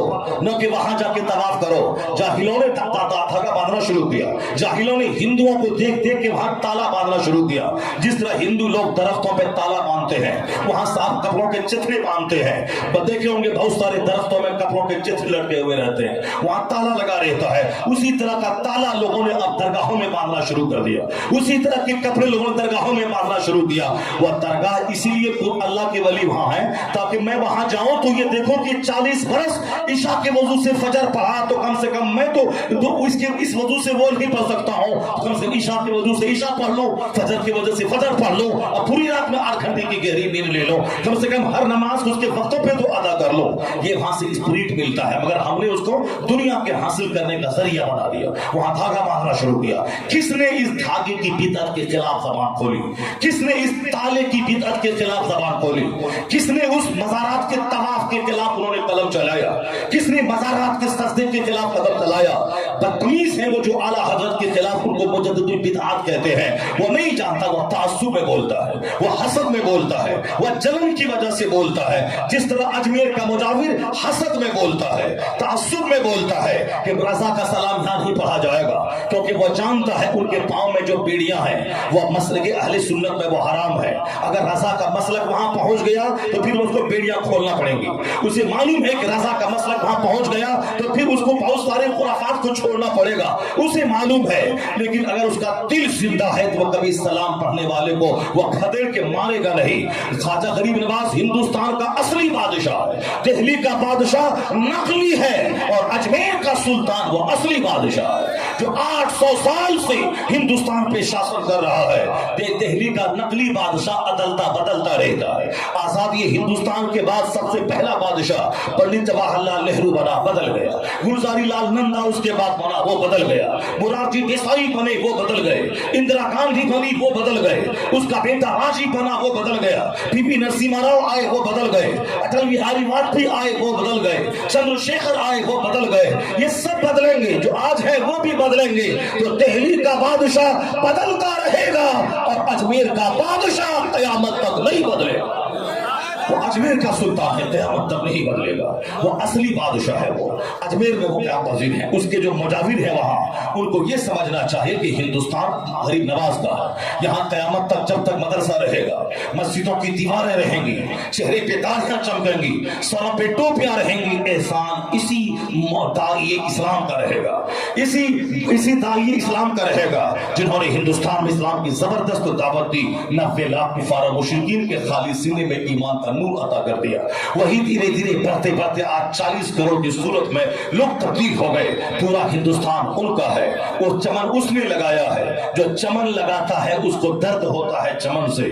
उसने हिंदुस्तान को सींचा है, उसने हिंदुस्तान में मुस्तफा के दीन की तबलीग की है। चमन अगर सामने मुरझा जाए तो लगाने वाले को शदीद तकलीफ होती है, और अगर कोई दूसरा आदमी उस चमन को मुरझाने से बचा दे तो उसकी वजह से उनके चेहरे पे मुस्कुराहट आती है।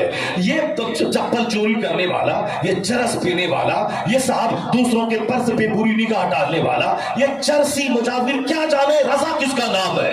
चमन लगाया है गरीब नवाज ने और उस चमन को उजड़ने से बचाया है अहमद रजा खान ने। तो जो चमन लगाया है उस चमन को जिस रजा ने बचाया है, गरीब नवाज की कब्र खोद के दे। आला हजरत के नाम से गरीब नवाज के चेहरे पे कितनी मुस्कुराहट आई है, क्योंकि तुम लोगों ने उस चमन को वीरान करना चाहा और रजा ने 1000 किताबें लिखकर उस चमन को तबाही से बचाया है। इसलिए तुम जैसे करो चर्सियों से गरीब नवाज नाराज होंगे और अहमद रजा का नाम उसके चेहरे पे गुलाब की तरह मुस्कुराहट भी कर देगा। जो चमन लगाता है उसको उस चमन से प्यार होता है।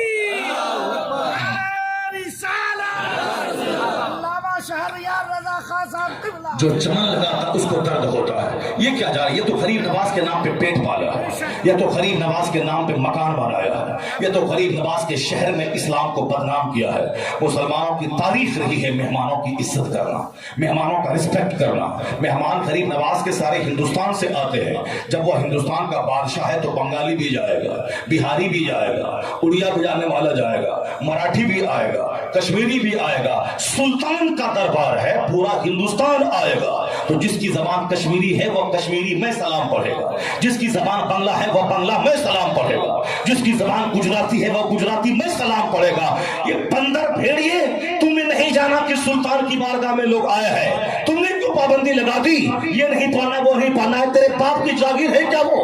मतलब सारा हिंदुस्तान का बादशाह ये है। तो कोई बोलेगा लाखों सलाम, कोई बोलेगा करोड़ों दरूद, कोई बोलेगा या नबी सलाम अलैक। आजादी दे कि सुल्तान की बारगाह में ये परवाने हैं, जिसकी जो जबान है उस जबान में खराब पेश करता रहेगा। ये मेहमान नवाजी का तरीका। उस सुल्तान के आस्थाने पे लोग जाए, मगर उन्होंने पूरी दुनिया में हिंदुस्तान की नाक कटवा दी। मुसलमानों के हाथ जो मेहमान नवाजी का एक तुरे इतिहास इसका रहा है, उसको उन्होंने मिट्टी में धूमिल करना चाहा। पूरी दुनिया में धू धू मचा दी। वहां के वो जवान जवान दाढ़ी मोड़ने वाले बूढ़े बूढ़े, वो काली टोपी पहनकर साथ पीरम का तौलिया पहनकर आने वाले साहिब पर के जेब पे नजर रखने वाला। तुम क्या जाने गरीब नवाज कौन है? तुम तो गरीब नवाज के आस्थाने पे तौहीन करता है, तुम तो वहां चिल्लाता है, तुम तो वहां दूसरों की जेब में हाथ डालता है, चप्पल चोर, तुम क्या जाने रजा किसका नाम है, तुम क्या जाने अगर दिल तेरा जिंदा है तो सिर्फ एक जुमला मेरा याद रखना, ये जो वहाबियत की आंधी चली थी 100 साल पहले नजद से, मोहम्मद इब्न अब्दुल वहाब नजदी की तहरीक हिंदुस्तान में आई थी, उस तहरीक को पानी देने वाला कौन था?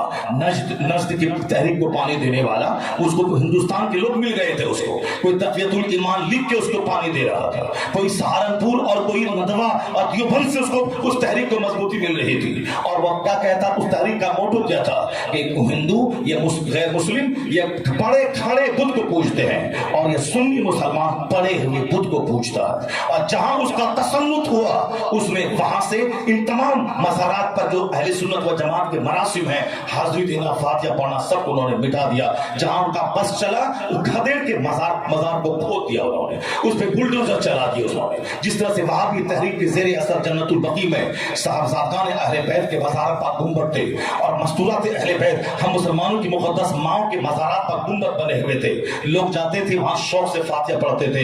ये सैयदा आयशा की कब्र अनवर है, ये फला की कब्र अनवर है, ये मखदूम कायनात फातिमा ज़हरा की कब्र अनवर है, ये हसन करीमैन के मज़ारात है, लोग जाते थे मोहब्बत से। मगर इस वहाबी तहरीक ने बुलडोजर से सारे उस गुंबदों को ढा दिया। वही तहरीक इंडिया आई, मज़ारात को ढाने का प्लान उसका था। ये बता दे, अगर वह तहरीक अजमेर पहुंच जाती तो आज जो तेरा मकान नजर आ रहा, आज जो तेरा होटल, ये तेरी दुकान नजर आ रही, कैसे तेरी दुकान चलती? ये तहरीक अगर अजमेर तक पहुंच जाती, वहां पर ये सारी रस्में मिट जाती, कोई हाजिरी नहीं देता वहां। वो बोलता ये मुश्रिक शिर्क है, हराम है, ये पड़ा हुआ बुत है, इसे खोद के निकाल दे। मगर बदतमीज, क्या तुम्हारे बाप ने इस नजदीक तहरीक से मुकाबला किया था? वो रजा का तन्हा जो 1000 किताबें लिखकर इस नजदियत के ताबूत में आखिरी तीन ठोक दी थी।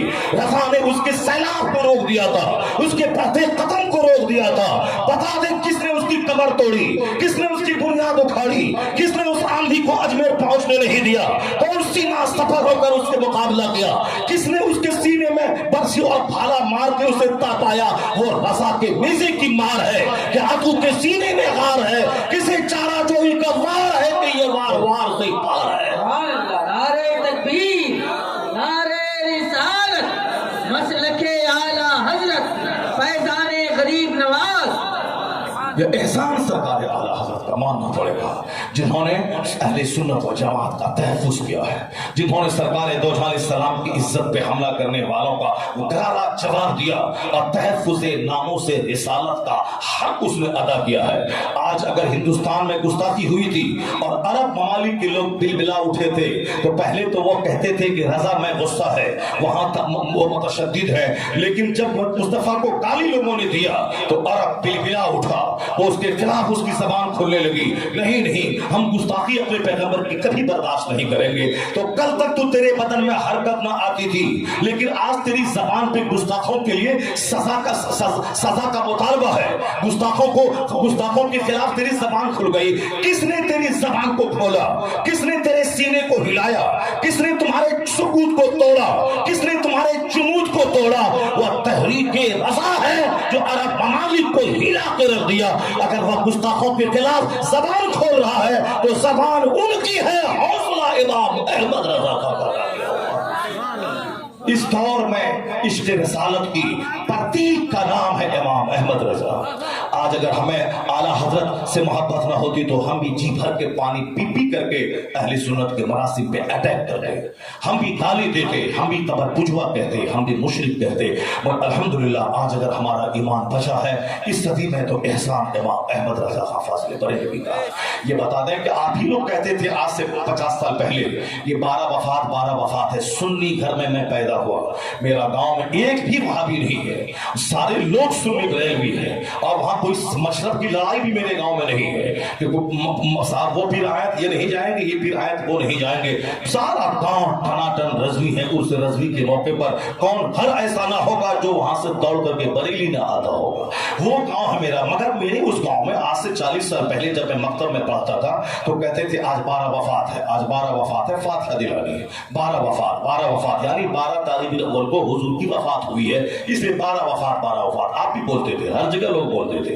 और हमारे उस असातिज़ा 20, 25, 50 बच्चों को लेकर जुलूस निकालते थे तो लोग कहते थे कि ये मौलवी पागल हो गया है, 20 बच्चों को लेकर निकला है, जुलूस की क्या जरूरत थी, तो 12 वफात है। पर आज नक्शा ऐसा बदला है कि जो हमें ताना देता था कि मौलवी 20 बच्चे को लेकर निकला है, वो आज नई कार शोरूम से निकाल के लाखों के जुलूस के आगे आगे सेल्फी लेता नजर आता है। वो अखबारात में बयान देता नजर आ रहा है कि हम इस जुलूस के हीरो हैं, ताकि हमारी पार्टी के लीडर जान ले कि मेरे पास इतने अफराद हैं और वो विधायक का टिकट हमको दे दे। इतने मजहबी जुलूस का इस्तेमाल यूटिलाइज वो अपने सियासी मकासद के लिए वो कर रहा है। अब आके वही मेरा मजाक उड़ाता था, ये जुलूस का क्या काम है, अब वो आगे जा रहा है, हाथ में झंडा लिए हुआ है, हर घर में झंडा, हर मस्जिद के ऊपर झंडा, ट्रेन के ऊपर झंडा, यहां तक कि साहब जिस गली से ट्रेन गुजरे उस पूरे इलाके में झंडे को देख के समझ जाए खुश अकीदा मुसलमानों का ये इलाका है, मस्जिदों के ऊपर झंडा। और फिर गैजेटेड छुट्टी, पहले 12 वफात आप बोलते थे और आज रमेश कहता है कि आज कचहरी बंद है क्योंकि ईद मिलादुन नबी की छुट्टी है। आज उमेश बोलता है स्कूल बंद है, 12 वफात नहीं, 12 वफात मुसलमान बोलता था पहले, आज उमेश कहता है कि बैंक बंद है, ईद मिलादुन नबी की छुट्टी है। आज कचहरी बंद है, ईद मिलादुन नबी की छुट्टी है। यहां तक कि मदरसा बोर्ड के चंद नाहंजारों ने आज तक जो तातीलात की फहरिस्त है उसमें ये फातिह दवास्तहुम लिख रहा है, यानी ईद मिलादुन नबी सारी दुनिया में धूम मच रही इस जुमले की। और वो आज तक उस तातीलात की फहरिस्त में देख ले सारे उलमा जो मदारिस में नौकरी करते हैं, उसमें क्या लिखा है, 12 रबीउल अव्वल को फातिह दवास्तहुम यानी 12वीं की फातिहा की तातील, ये तो यहाँ लिखा। लेकिन मदरसा बोर्ड के जो अमला है वहां की तातील की फहरिस्त में वो क्या लिखा है, वो लिखा है ईद मिलादुन नबी, वहां ईद मिलादुन नबी। मैंने उसकी छुट्टी को लिस्ट को मैंने देखा है, यानी मदरसा बोर्ड में जो लोग काम करते हैं उसको आम स्कूलों की तरह छुट्टी है, जैसे गुरु नानक जयंती, फला जयंती, महावीर जयंती या ये जयंती वो जयंती जो मदरसे में नहीं है मगर वहां है, तो उसकी तातील गवर्नमेंट के हिसाब से है। तो उसी में वो लिखा है ईद मिलादुन नबी, चूंकि वहां लिखा हुआ है असेंबली में, पार्लियामेंट में आज ईद मिलादुन नबी की तातील है, मगर चूंकि उनके हाथ में कंट्रोल है मदरसों का, इसलिए इस फहरिस्त में ईद मिलादुन नबी नहीं लिखता है वो, या फिर पुराने हिसाब से छपता चला आ रहा है, उसी हिसाब से छपता छोड़ दिया उसको, मगर वो अपनी मदरसा बोर्ड की तातील में लिखा है ईद मिलादुन नबी। कचहरी बंद है, ईद मिलादुन नबी, स्कूल बंद है, ईद मिलादुन नबी, आज 7 बैंक बंद है, ईद मिलादुन नबी। रमेश, उमेश, विलियम, जैद, बकर सब बोलता है, यहां तक कि ईद मिलादुन नबी को कन्हैया का जन्मदिन कहने वाला वो अपने मदरसे में बैनर लगाता है, मोहसिने इंसानियत कॉन्फ्रेंस, ईद मिलाद, जश्न ईद मिलादुन नबी। ये किसने इस तहरीक को आज शबाब पे लाया? 100 साल पहले रजा ने कहा था खाक हो जाए अदू जलकर मगर हम तो रजा, कम में जब तक दम है जिक्र उनका सुनाते जाएंगे। रजा ने कहा था अर्श पे ताजा छेड़छाड़, फर्श पे तुरफा धूमधाम, काम जिधर लगा ये तेरी ही दास्तान है। रजा ने कहा था कि फर्श वाले तेरी शौकत का उलू क्या जाने, खुसरवा अर्श पे उड़ता है फरेरा तेरा। उन्होंने कहा था जिक्र आयाते विलादत कीजिए, मुल्हिदों की क्या मुरव्वत कीजिए, दुश्मने अहमद पे शिद्दत कीजिए, मुस्तफा की विलादत का जिक्र कीजिए, खुशियां मनाइए। उस वक्त तो चंद लोगों ने साथ दिया था, मगर धीरे धीरे वह तहरीक रजा आफाकी, आलमगीर, यूनिवर्सल बन गई कि आज हर तरफ उसी तहरीक का असर है कि 12 वफात का कल्चर जो बोला जाता था वह ईद मिलादुन नबी के कल्चर में बदल गया है। और हिंदुस्तान में क़यामत तक जहां जहां झंडे लहराएंगे, चाहे सदी कोई हो, वक्त कोई भी हो, मगर वह तहरीक इमाम अहमद रजा की काम करती रहेगी। आला हजरत फाज़िल बरेलवी ने इश्क़ रसालत का पैगाम मान किया है। ये बात बीच में अजमेर का चरसी मुजाहिर ये क्या जाने, उसको तो सिर्फ अपने पेट से मतलब है, अहमद रजा खान को पूरी दुनिया की सुन्नियत से मतलब है। आज मुनाज़रा होगा इंग्लैंड में, किताब इल्म गैब के टॉपिक पे किताब किसकी जाएगी? अब्दुल मक्किया किताब आला हजरत की लाइब्रेरी से जाएगी। मुनाज़रा होगा ऑस्ट्रेलिया में, हुजूर को इख्तियार है या कि नहीं है, तो दलील के तौर पर किताब किसकी जाएगी? आला हजरत की जाएगी। मुनाज़रा मुनाजरा होगा श्रीलंका में, नूर है या हुजूर बशर है, मुनाजरे में तकरीर नहीं की जाती है, मुनाजरे में दलील दी जाती है, हथियार, किताब का हथियार चाहिए। मुनाजरा मैदान जंग है, वहां किताब के हथियार से मुनाजरा जीता जाता है। तो अब वो हथियार किसका लेके जाएंगे अब वहां जंग जीतने के लिए? जिन बुजुर्गों के आस्थाने पे जाते हैं, फातिहा पढ़ते हैं, उसके जमाने में ये सब फितना नहीं था, उन लोगों ने किताबें नहीं लिखी। बहुत सारे बुजुर्ग हैं जो सारी जिंदगी इबादत करी, कोई नमाज नहीं छोड़ी, तिलावत रोजाना 2 खत्म कुरान करते थे, करते करते नेक थे, खात्मा बिल खैर हुआ, दुनिया से चले गए, उनके मज़ार पे उर्स लग रहा, ठीक है, मैं उसने एक किताब नहीं लिखी। तो आप बताएं कि मैदान मुनाजरा के मैदान में हम वहां उस मज़ार पे तो जाएंगे, लेकिन चूंकि उन्होंने कोई किताब नहीं छोड़ी है, हथियार के तौर पर किसका इस्तेमाल करेंगे? और यहाँ तक कि अजमेर जाएंगे, अजमेर मुअल्ला के बारे में वहां का मुजाविर बोलता है, अहमद रजा ने इनके बारे में कुछ नहीं लिखा। मैं कहता हूं 1 लाख किताब एक तरफ, सिर्फ एक जुमला अहमद रजा का एक तरफ है। आला हजरत के वालिद ने किताब लिखी जहां जहां दुआ कबूल होती है, अहमद रजा के वालिद ने किताब लिखी जहां दुआ कबूल होती है, वह मकामात मुस्तजाब ये हैं। आला हजरत के वालिद ने लिखी ये मुस्तजाब है जहां दुआ कबूल होती है, खाने काबा का वो हिस्सा जहां रब्बना आतिना ये दुआ पढ़ी जाती है, और ये मुल्तज़म है यहाँ दुआ कबूल होती है, बाबे काबा यहाँ दुआ कबूल होती है, ये मकाम हजूर आया था, जिब्रील इस्लाम का मुसल्ला बिछता था, यहाँ दुआ कबूल होती है, ये हतीम है वहाँ दुआ कबूल होती है, वहाँ मिसाब रहमत के नीचे दुआ कबूल होती है, पश्चिम वाली दीवार में वहाँ दीवार की दरवाजे की शक्ल की चीज बनी हुई है, वह गेट नहीं है मगर वह मुस्तजाब कहलाता, वहाँ दुआ कबूल होती है, मताफ में दुआ कबूल होती है, और मकाम इब्राहिम पे दुआ कबूल होती है, मिलन अफजरैन यानी जो ग्रीन लाइट है सफा मरवा के बीच में वहाँ दुआ कबूल होती है, सफा पर दुआ कबूल होती है, मरवा पर दुआ कबूल होती है, मुज़दलिफा मिना और अरफात में दुआ कबूल होती है, जबल नूर पे दुआ कबूल होती है, जबल रहमत पे दुआ कबूल होती है, वहाँ बकी शरीफ में दुआ कबूल होती है, जबल उहद पे दुआ कबूल होती है, और मस्जिद नबवी में जहाँ है वहाँ दुआ कबूल होती है, मस्जिद हराम मस्जिद नबवी में हर जगह दुआ कबूल होती है, और रोज़े रसूल पे वहाँ दुआ कबूल न हो तो वहाँ दुआ कबूल होगी जहाँ सरकार दूठा दरबार फरमा है। उनके वालिद ने लिखा, और अब आला हजरत ने रिमार्क किया उसकी शरह में कि 29वीं जगह हिंदुस्तान में एक है जहां दुआ कबूल होती है, जिसके पास पैसा है वो जाएगा मुस्तजाब और मुस्तजाब देखने के लिए, जिनके पास माल नहीं है वो मदीना कैसे जाएगा, वो मक्का कैसे जाएगा, वो अरफात और मिना और मुज़दलिफा कैसे जाएगा। आला हजरत ने उन गरीबों का ख्याल करते हुए हकीकी बात लिख दी कि 29वीं जगह है हिंदुस्तान में रोज़े गरीब नवाज जहां दुआ कबूल होती ही होती है। ये बता दें कि जिसने मरतबत लिखी गरीब नवाज की शान में वो मरतबत एक तरफ, इस जुमले का कोई जवाब है जो आला हजरत ने लिख दी कि मका गरीब नवाज का रोजा ये मकाम मुस्तजाब है जहां दुआ कबूल होती ही होती है। आला हजरत के मसलक से करीब होने का मतलब गरीब नवाज की इज्जत, गौसे आजम की इज्जत, जुम्मा औलिया सालिहीन की इज्जत, इमाम आजम की इज्जत, अहले बैत की इज्जत, सहाबा की इज्जत, यहाँ तो बेशुमार फिरके पैदा हो गए। कोई अहले बैत का नाम लेता है, अब हाय सकीना, हाय ज़ैनब, हाय हसन, हाय हुसैन, और दूसरी तरफ मुस्तफा के सहाबा को गाली देता है, जबकि नबी के सहाबा को गाली देते देखें उसको जहन्नमी कुत्तों में से एक कुत्ता समझे। कुरान ने कहा सारे सहाबा जन्नती हैं, हुजूर ने कहा ला तसुब्बू असहाबी, असहाबी मेरे सहाबा को गाली मत दे, मेरे सारे सहाबा को अल्लाह ने माफ कर दिया है, उनके दरमियान के आपसी इख्तलाफात में तू मत पड़, वो उनको अल्लाह ने बख्श दिया है, वह सब जन्नती है। अगर हम बहुत पहाड़ बराबर सोना खर्च करें और एक सहाबी एक पाउंड जौ खर्च करे, फिर भी मेरा एक पहाड़ बराबर सोना खर्च करना उनके आधा केजी जौ और गेहूं खर्च करने के बराबर नहीं हो सकता, क्योंकि वो सहाबी रसूल है। मैं ये बदतमीज उस सहाबी रसूल को गाली देता है। तुम सिर्फ हिस्ट्री पढ़ेगा तो ईमान से हाथ हो बैठेगा। जो हिस्ट्री उसी वक्त तक सच्ची है जब तक कुरान हदीस से नहीं टकराए, लेकिन जो हिस्ट्री कुरान से टकराए उस हिस्ट्री को कूड़ेदान में फेंक दे, क्योंकि कुरान अल्लाह का कलाम है, हदीस मुस्तफा का कलाम है, मुस्तफा के असहाब का कलाम है। तो जब हदीस और कुरान से जो तारीख टकराए, तारीख आदमी लिखता है, आदमी के दिल में किसी की बेपनाह मोहब्बत है तो तारीख का कलम उस तरफ चला जाएगा। किसी के दिल में बुग़्ज़ है तो वो उसकी तारीफ न करके उसकी हिजो बयान करेगा।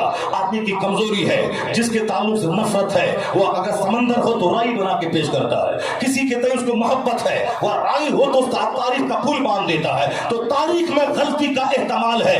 تاریخ پڑھ پڑھ کے شمع نیازی برباد ہوا, تاریخ پڑھ پڑھ کے رافضی برباد ہوئے, تاریخ پڑھ پڑھ کے دوسرے بے شمار فرقے برباد ہوئے, تاریخ پڑھ پڑھ کے سنی کہلانے والا میلاد فاتحہ کرنے والا حضرت امیر معاویہ کو گالی دینے لگا. بدتمیز قرآن پڑھ, قرآن پڑھ, قرآن پڑھ. جناب نوح علیہ السلام اولو العزم پیغمبر ہے.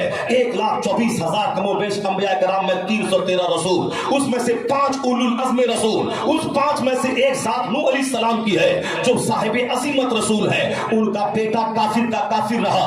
باپ کہتے رہے کہ کلمہ پڑھ, اس کشتی میں سوار ہو جا, اس طوفان سے نجات پا جائے گا. اس طوفان میں سارے لوگ ڈوبیں گے مگر جو کلمہ پڑھ کے ایمان لائے گا وہ نجات پا جائے گا. یہ کشتی ہے, اس پہ سوار ہو جا کلمہ پڑھ کے. کہا نہیں, میں پہاڑ کی پناہ لے لوں گا, میں بچ جاؤں گا. فحال بینہم الموج وکان من المغرقین, وہ اس موج حائل ہوئی, وہ ڈوبنے والوں میں سے ہوگا. کون؟ ایک اولو العزم رسول کا بیٹا کافر کا کافر رہا, وہ ڈوب گیا. کہا رسول کا بیٹا کافر رہا, کلمہ نہیں پڑھا.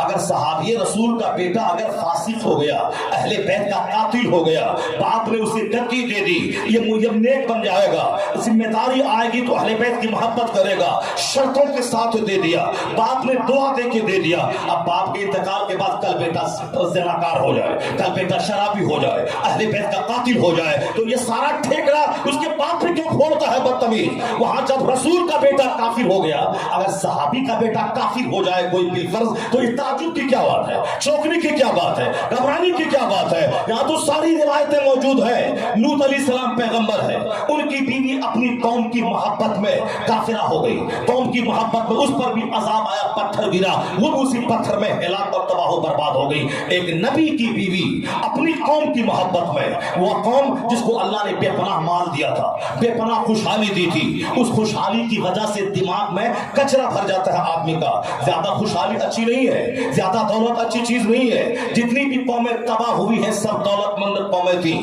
لوط علیہ السلام کی قوم کی آبادی 4 لاکھ پر مشتمل تھی.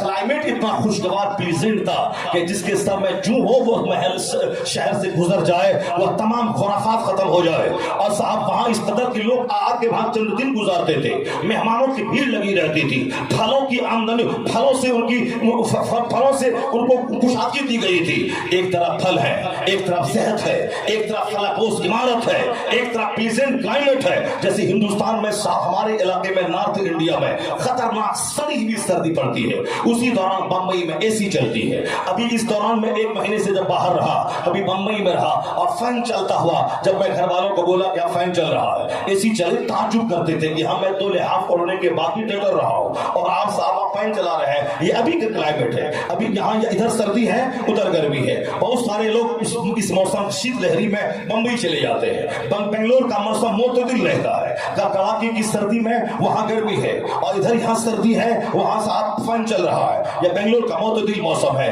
تو موسم کا اعتدال پہ رہنا یہ بہت بڑی نعمت ہے. جہاں نہ شدید گرمی ہو, جہاں نہ شدید سردی ہو, جہاں نہ شدید اور دوسرے معاملات ہو, نہ شدید بارش ہو, معتدل موسم ہو. اللہ کا انعام ہے پھلوں سے روزی کا انتظام کر دینا, اللہ کا انعام ہے شہر کی آبادی کا خوشگوار ہونا, یہ اللہ کا انعام ہے. سارا انعام جناب لوط علیہ السلام کی قوم کو اللہ نے دیا تھا. 4 لاکھ کی آبادی والا شہر, خوشگوار موسم, بہترین غذا, شاندار خوبصورتی, شاندار محل, یہ سب دیا تھا. ان کو تو سجدہ کرنا چاہیے. آج جو لوگ کہتے ہیں کہ بس اللہ نوکری دے دے تو اب سجدہ کرنا, اسکول جانا یہی کام رہ جائے گا. حضرت بس میری ہمارے مدرسے کا ایک ٹیچر تھا, وہ اس کی تنخواہ 3000 روپے ماہانہ تھی. میں نے کہا آپ مدرسے میں رہیں, اللہ نے نوکری دے دی, آپ دکان کرتے تھے جوتے چپل کی دکان, آپ مدرسے میں نوکری ہو گئی, پرماننٹ نوکری ہو گئی, آپ ٹائم دیں مدرسے میں, ہم تھوڑا باہر رہتے ہیں, آپ مدرسے میں ٹائم کا. حضرت بس دعا کیجیے کہ 10,000 تنخواہ میری ہو جائے, اور تنخواہ میری بڑھ جائے, 10,000 ہو جائے, پھر تو میں 24 گھنٹے مدرسے کو دے دوں گا, مدرسے میں رہوں گا. اور ابھی ان کی تنخواہ 15,000 کے قریب پہنچ گئی. اور اب میں بولتا ہوں کہ اب تو بولا تھا کہ 10,000 روپے تنخواہ ہو گئی تو ہو جائے گی ہماری, تو ہم رہیں گے مدرسے کا. حضرت مہنگائی بہت بڑھ گئی ہے, کیا کریں. پہلے وہ 3,000 ٹھیک تھا, ابھی تو 15,000 میں کچھ نہیں ہوتا ہے. سر ڈھانپتے ہیں تو پاؤں کھلتا ہے, پاؤں ڈھانپتے ہیں تو سر کھلتا ہے. حضرت کیا کریں, بہت ساری پریشانی ہے. یہ ہے جس کی तनख्वाह 1 लाख महीना है, वो बोलता है हजरत बस सिर्फ 2 लाख रुपए हो जाए तो बस सारा मसला हल हो जाएगा। बच्चा हमारा स्कूल में पढ़ता है, उसकी स्कूल की फीस है, थोड़ा पैसा बच जाएगा, बेटी की शादी 2 साल के बाद होने वाली है, बस ये घर बना है, थोड़ा कर्ज हो गया 10 लाख रुपए का, हर महीने उसको दे देंगे, हो जाएगा हजरत बस, तो बस 2 लाख तनख्वाह हो जाए, कुछ नहीं, बिंदास होकर के दीन की खिदमत करेंगे। और तनख्वाह हो गई 3 लाख रुपए महीना। अब वही बोलेगा क्या करें, टाइम में बरकत खत्म हो गई, वक्त में बरकत खत्म हो गई, क्या करें, बाजार जाओ, बाजार जाओ, मदरसा जाओ, मदरसा जाओ, बाजार जाओ। मैंने एक आदमी को मदीने में कहते हुए सुना, क्या इला सूक इला हरम, इला सूक इला हरम इला मदरसा, यानी बाजार मदरसा हरम, बाजार मदरसा हरम, फजर जोहर असर में हरम आओ, पढ़ाने मदरसा जाओ, बाजार जाओ, इसी में सारा दिन खत्म हो जाता है। वो अरबी आपस में बात कर रहे थे मस्जिद नबी में, नबी शरीफ में, क्या करो सारा वक्त खत्म हो जाता है, इला सूक इला मदरसा इला हरम, इसी में सारा टाइम खत्म हो जाता है। अब पहले तो बोला था 10,000 तनख्वाह में तो सारा टाइम मदरसे को दे देंगे। माल जब बढ़ता है तो ख्वाहिशात बढ़ जाती है। माल किसी तरह से भी माल का बढ़ाना अच्छा काम नहीं है। जुन्नून मिस्री हीरे जवाहरात को पानी में डाल रहे थे, कहा किसी ने हुजूर पानी में क्यों डाले, कहा फितना है, ये तबाह बर्बाद कर देता है, यही माल है। बुजुर्गों ने कहा है कि हजरत साद इब्ने वकास सहाबी थे, उनका बेटा अमर इब्ने साद जो कमांडर इन चीफ था मैदान करबला में यजीद की तरफ से, सहाबी का बेटा, जन्नती का बेटा, और जहन्नमी बनकर अहले बैत अतहार की गर्दनों पे तलवार चलाने के लिए वो कमांडर इन चीफ बना हुआ था। ये माल है, चूंकि यजीद ने कहा, इब्ने जियाद ने कहा था, अगर तुमने इस जंग को तुमने सर किया तो फिर रह की गवर्नरी तुमको दे देंगे। तो गवर्नरी के शौक में इमाम हुसैन के बच्चों को उन्होंने बेदर्दी से कटवा दिया और साहब मैदान करबला में वो काम किया कि क़यामत तक लोग उसके कारनामे पे थूकते रहेंगे। कौन था कमांडर इन चीफ? साद इब्ने वकास, जो इस्लाम के जलीलुल कद्र सहाबी थे, और फिर जिनका एक रोल रहा है मज़हब इस्लाम में, जिनको खुदा की तलवार कहा जाता था, जिन्होंने ईरान की सरजमीन को जिसने फतह किया है, उसका बेटा जहन्नमी बनकर अहले बैत अतहार का कत्ल का कारनामा अंजाम दिया। जो लोग वहां थे सहाबे किराम के बेटे लोग थे, और बहुत सारे लोग थे जिनके वालिद सहाबी, और उनका बेटा खतरनाक कारनामा अंजाम दिया। ये अपने प्रेम मुकद्दर की बात है। हुकूमत की लालच, गवर्नरी की लालच, पैसे की लालच, पैसा हमको भी चाहिए और पैसा तुमको भी चाहिए, मगर हराम से नहीं, हलाल से चाहिए, हलाल से चाहिए। और ऐसा नहीं कि हलाल से नहीं मिल रहा ज्यादा तो लूट करके ले आए, हलाल बहुत कम मिलता है, हराम की फरावानी से मिल जाता है बंदे को। इसे मोमिन की आजमाइश वही है कि मोमिन हराम के करोड़ों को ठुकरा दे और हलाल का 10 रुपया वो मुस्कुराते हुए कबूल कर ले। यह 10 हराम के करोड़ों रुपए से बेहतर है, और इस पर तवज्जो नहीं दी गई। लोगों ने काफिरों की तरह माल को अपना जिंदगी का मकसद बना लिया। नतीजे में नमाज तो छूटी ही, मस्जिद तो वीरान हुई ही, अखलाक भी मर गया, घर का सुकून भी मर गया। अब जहां हराम माल बदन के अंदर जाएगा तो हराम तो अपना रंग दिखलाएगा, और नापाक माल अंदर जाएगा। एक लुकमा अगर अंदर हराम का जाता है तो उसके गलत असरात सोच से लेके आंख, कान, जबान, हाथ, पांव, सारे पार्ट्स पे उसके गलत असरात होते हैं। जबान पे, आंख पे, हाथ पे, दिल पे गंदे ख्याल का आना, गाली देना, नमाज में दिल न लगना, मस्जिद में से उलझन होना, कान में गाने सुनना, दिमाग में गंदा गंदा ख्याल आना, शुकूक व शुबहात का आना, इस्लाम के बारे में सस्पिशन पैदा होना, क़यामत के बारे में शक पैदा होना, और फिर जवानी बदन में आग लगना, जल्दी से ताक झांक करें, गाने सुने, दूसरों की तरफ जाए। पहले भी तो माँ बहन बेटियां थी, लेकिन उसके बदन में आग कहाँ लगती थी? ज़िना के केस कहाँ होते थे? भागने और पढ़ाने के केसेस कहाँ होते थे? अभी 16 साल की लड़की है, पता चला काफिर के साथ भाग गई। ये 14 साल का लड़का है, पता चला कि तू दूसरी लड़की को दिल दे दिया। ये माँ बाप के सामने रो रहा है, सर पटक रहा है, शादी करवा दीजिए। पहले 25-25 साल के लड़के वो शादी के नाम से भागते थे, और यहाँ 7-15 साल 10 साल का बच्चा, वो शादी के बाद जो कुछ होता है वो सारा तमाशा। अमेरिका की रिपोर्ट के मुताबिक 9 क्लास में पहुंचते पहुंचते सारे बच्चे, 90% बच्चे वो थे जो संभोग कर चुके हैं, जो मियां बीवी आपस में हम बिस्तरी करते हैं। वो 9th क्लास के सारे बच्चों का सर्वे हुआ अमेरिका में, उसमें से अक्सर बच्चे वो थे जो इस तरह के सेक्सुअल इंटरकोर्स में पाए गए। यार बताएं कौन सी आग लगी है? एक ही है, वो हराम गज़ा। आज नकाब पहनने को दिल नहीं करता, सिर्फ ताक झांक करने को दिल करता है, मोबाइल पे चिपके रहना, ऊपर से नकाब है और अंदर में और मोबाइल में गंदी तस्वीरें हैं और साहब यार से गुफ्तगू है और ज्यादा और परवान मोहब्बत चढ़ी तो नकाब को चला कर उसके साथ निकल गए। ये हराम कज़ा का असर है। ये हमारी बीवियां चार बच्चों की माँ है, शौहर दिल्ली पंजाब में कमाता है, जबकि 4 बच्चे की माँ हो चुकी है। इबादत और तिलावत में दिल लगा है तो दिमाग पूरे वसवासात से बच जाएंगे, मगर नहीं, यहाँ तो हाथ में रिमोट है, शौहर मजदूरी करके कमाता है, वहां से पैसे सऊदी अरब से भेजता है, अब इसके हाथ में पर्स है, रोजाना मार्केटिंग को जाना है, मेकअप करके जाना है, और यहाँ हाथ में रिमोट है, LED टीवी है, 24 घंटे फिल्में चल रही है। गंदा कल्चर, गंदा गाना, गंदी तस्वीरें, बदन में आग लगी है। इधर हराम कज़ा अंदर में गई और बदन में आग लगी। शौहर नहीं है, हॉकर तो है, ड्राइवर तो है, ग्वाला तो है, गली का छोकरा तो है। ज़िना से सारी दुनिया भर गई, शराब से सारी दुनिया भर गई। इन कुत्तों से पूछा जाए कि जिंदगी में पानी जरूरी है कि शराब जरूरी है, रोटी जरूरी है कि शराब जरूरी है, चावल जरूरी है कि गुटखा जरूरी है, लेकिन फिर चावल ना खा के गुटखा खाने का क्या मतलब है? पानी ना पी के शराब पीने का क्या मतलब है? पानी शराब पी के जिंदा रहेगा तो सारी जिंदगी शराब पी ले, मगर शराब पीने वाले को भी पानी चाहिए। जब जिंदा रहने के लिए पानी चाहिए, न कि शराब चाहिए, फिर शराब क्यों पीता है? तो फिर ताली क्यों पीता है? तो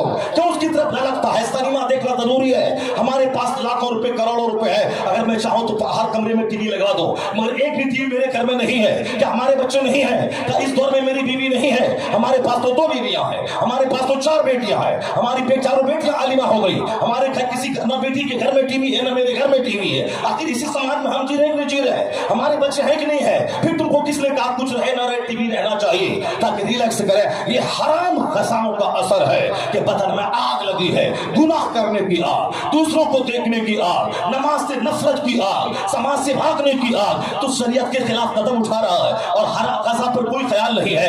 बुजुर्गों ने कहा है हराम माल लेके हज को भी जाएगा, वो 50 हज कर ले, सारे हज को चेहरे पे मार दिया जाएगा। फयुनादी मुनादी मिनस समा, आसमान से आवाज आती है, न तेरा सादे सफर हराम का है और न तेरा सादे सफर तेरा हराम का है, न तेरा हज कबूल है और न तेरा लब्बैक कहना कबूल है। जब कोई हलाल माल से हज को जाता है, आवाज आती है जाओ जाओ, ज़ादो का हलाल व हज को मबरूर, तेरा सफर का खर्चा हलाल का है, तेरी नीयत पाकीज़ा है कि कोई जाने न जाने फर्ज है मैं अदा करने जा रहा हूं, तेरा हज मबरूर है और हज मबरूर का बदला सिर्फ और सिर्फ जन्नत है। बुजुर्गों ने कहा है हराम माल लेकर काबा पे खिलाफे काबा पकड़ के दुआ करेगा तो दुआ कबूल नहीं होगी। जिस तरह आज हालात है, साहब उम्रा पे उम्रा दौड़ मारे फिर रहे हैं, पड़ोस का भाई है जो कैंसर से पीड़ित है, पड़ोस का भाई है जिसके छप्पर पे घास नहीं है, पड़ोस में गरीब बेटियां हैं जो जवानी के दिन किसी से खत्म हो गए, शादी के लिए उसके पास पैसे नहीं है, ये उम्रा पे उम्रा ठोक रहा ताकि मेरा नाम हो, मैंने 10 उम्रा कर लिया, मैंने 20 उम्रा कर लिया। एक उम्रा का कल्चर चल रहा है, वो किया है मुझको करना है। बीवी बोलती उसकी बीवी बच्चों के साथ वो उम्रा किया है, तुम भी चलो जहां जमीन बेचनी पड़े, जहां पैसा लेना पड़े। माले हराम से मस्जिदों में एसी लग रही है, मस्जिदों में टाइल्स लग रहे हैं, माले हराम से उम्रा पे उम्रा हो रहा है और जिंदगी तहस नहस हो रही है। बुजुर्गों ने कहा है हराम माल लेकर काबा में भी दुआ करे तो कबूल नहीं होगी, और अगर हलाल खाया, हज फर्ज नहीं हुआ, हज की तमन्ना मत कर। मदीना मदीना क्यों मदीना मदीना, अपने घर में मदीना मदीना कर। अगर हज फर्ज है तो जा, अगर हज फर्ज नहीं तो भीख मत मांग लोगों से, मैं मदीना जा रहा हूं पैसा दीजिए। भीख मांगना हज के लिए हराम है, जिल्लत है। क्यों भीख मांगता है तुम? तो नमाज फर्ज है, पढ़ता नहीं है और हज की तमन्ना पाल रहा है। हज के बारे में सवाल तुमसे होगा, फिर क्यों हज हज कर रहा है? जब हज फर्ज नहीं है, जिस पर फर्ज है वो जा नहीं रहा है, और जिस पर फर्ज नहीं है वो हज हज कर रहा है, दूसरों से भीख मांग रहा है, कहती है पैसा दिए हज को जाएंगे। जब जो चीज फर्ज है, नमाज पंज गाना, अगर 5 वक्त नमाज हो रही है, अब जब से नमाज फर्ज हुई तब से हो रही है, उसके बाद तमन्ना पालना, इलाही नमाज तो पढ़ रहा हूं, बस तमन्ना है कि इंतजाम हो जाए ताकि हरमैन तैयबैन की ज़ियारत कर लो। तो अल्लाह से बोल, अल्लाह के सामने रो, अल्लाह इंतजाम कर देगा।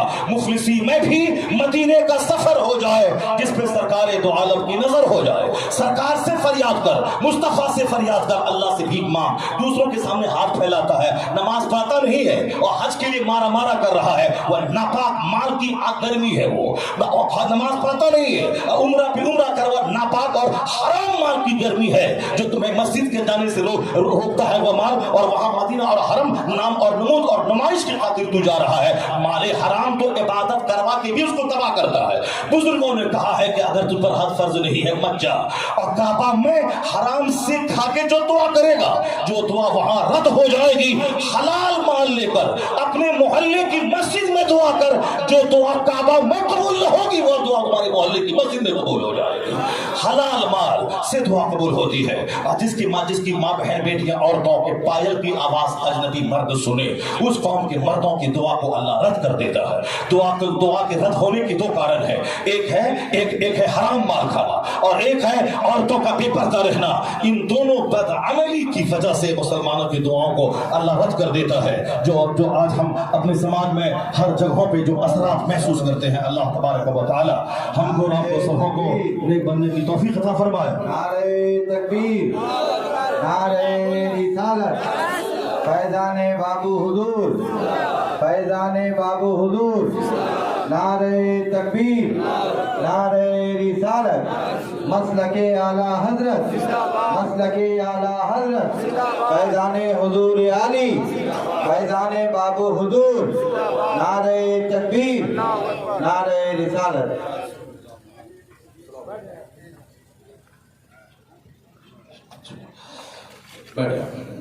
یہ دیکھیں حضور بابا حضور تشریف لے آئے، حضور پورا علاقہ حضرت کا ہے ماشاءاللہ۔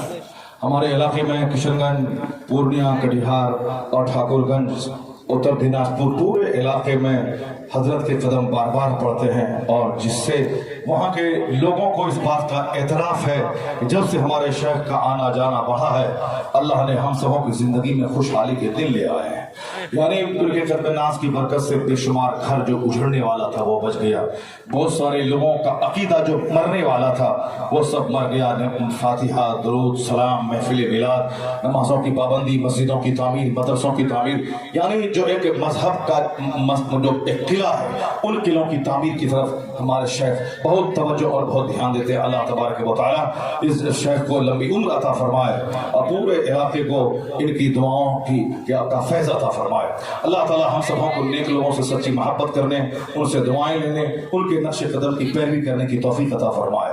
بس میں کہہ رہا تھا کہ وہ حرام غذاؤں کی جو تاثیر ہوتی ہے بدن میں آگ کا لگ جانا، اسی لیے زبان پہ گانے جاری ہے جو حرام غذا کا اثر ہے، اسی لیے کان میں وائر پھنسے ہوئے ہیں اور 10-10 12-12 گھنٹے اس میں گانے ہوتے ہیں، یہ حرام غذا کا اثر ہے۔ کوئی مانے نہ مانے، بزرگوں نے کہا ہے کہ حرام غذا کی تاثیر ہے کہ بدن میں گناہ کرنے کی للک اور طلب بڑھ جاتی ہے۔ جو حرام مال کھائے، چاہے وہ دعا کرتے کرتے خون کیوں نہیں اس کی آنکھ سے آنسو کی جگہ خون کیوں نہیں بہنے لگے، اس کی دعا قبول نہیں ہوتی۔ اس لیے اپنی ماں بہن کو اب اس پر پابندی رکھیں کہ کڑی نگرانی اس پر رکھیں کہ ان کے پائل کی آواز اجنبی مردوں کے کان میں نہ جائے۔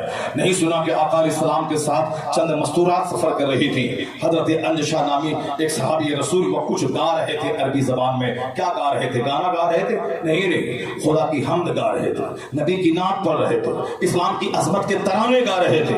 آواز تھوڑی بلند ہوئی، حضور نے کہا انجشا آواز اپنی پست کر لے، پست یعنی دھیمی کر لے، کیوں میرے ساتھ کچی شیشیاں ہیں۔ اللہ اکبر۔ حضور نے کیا کہا عورتوں کے تعلق سے؟ یہ کچی شیشیاں ہیں، ذرا سی ٹھیس لگنے کے بعد ٹوٹ جائیں گی۔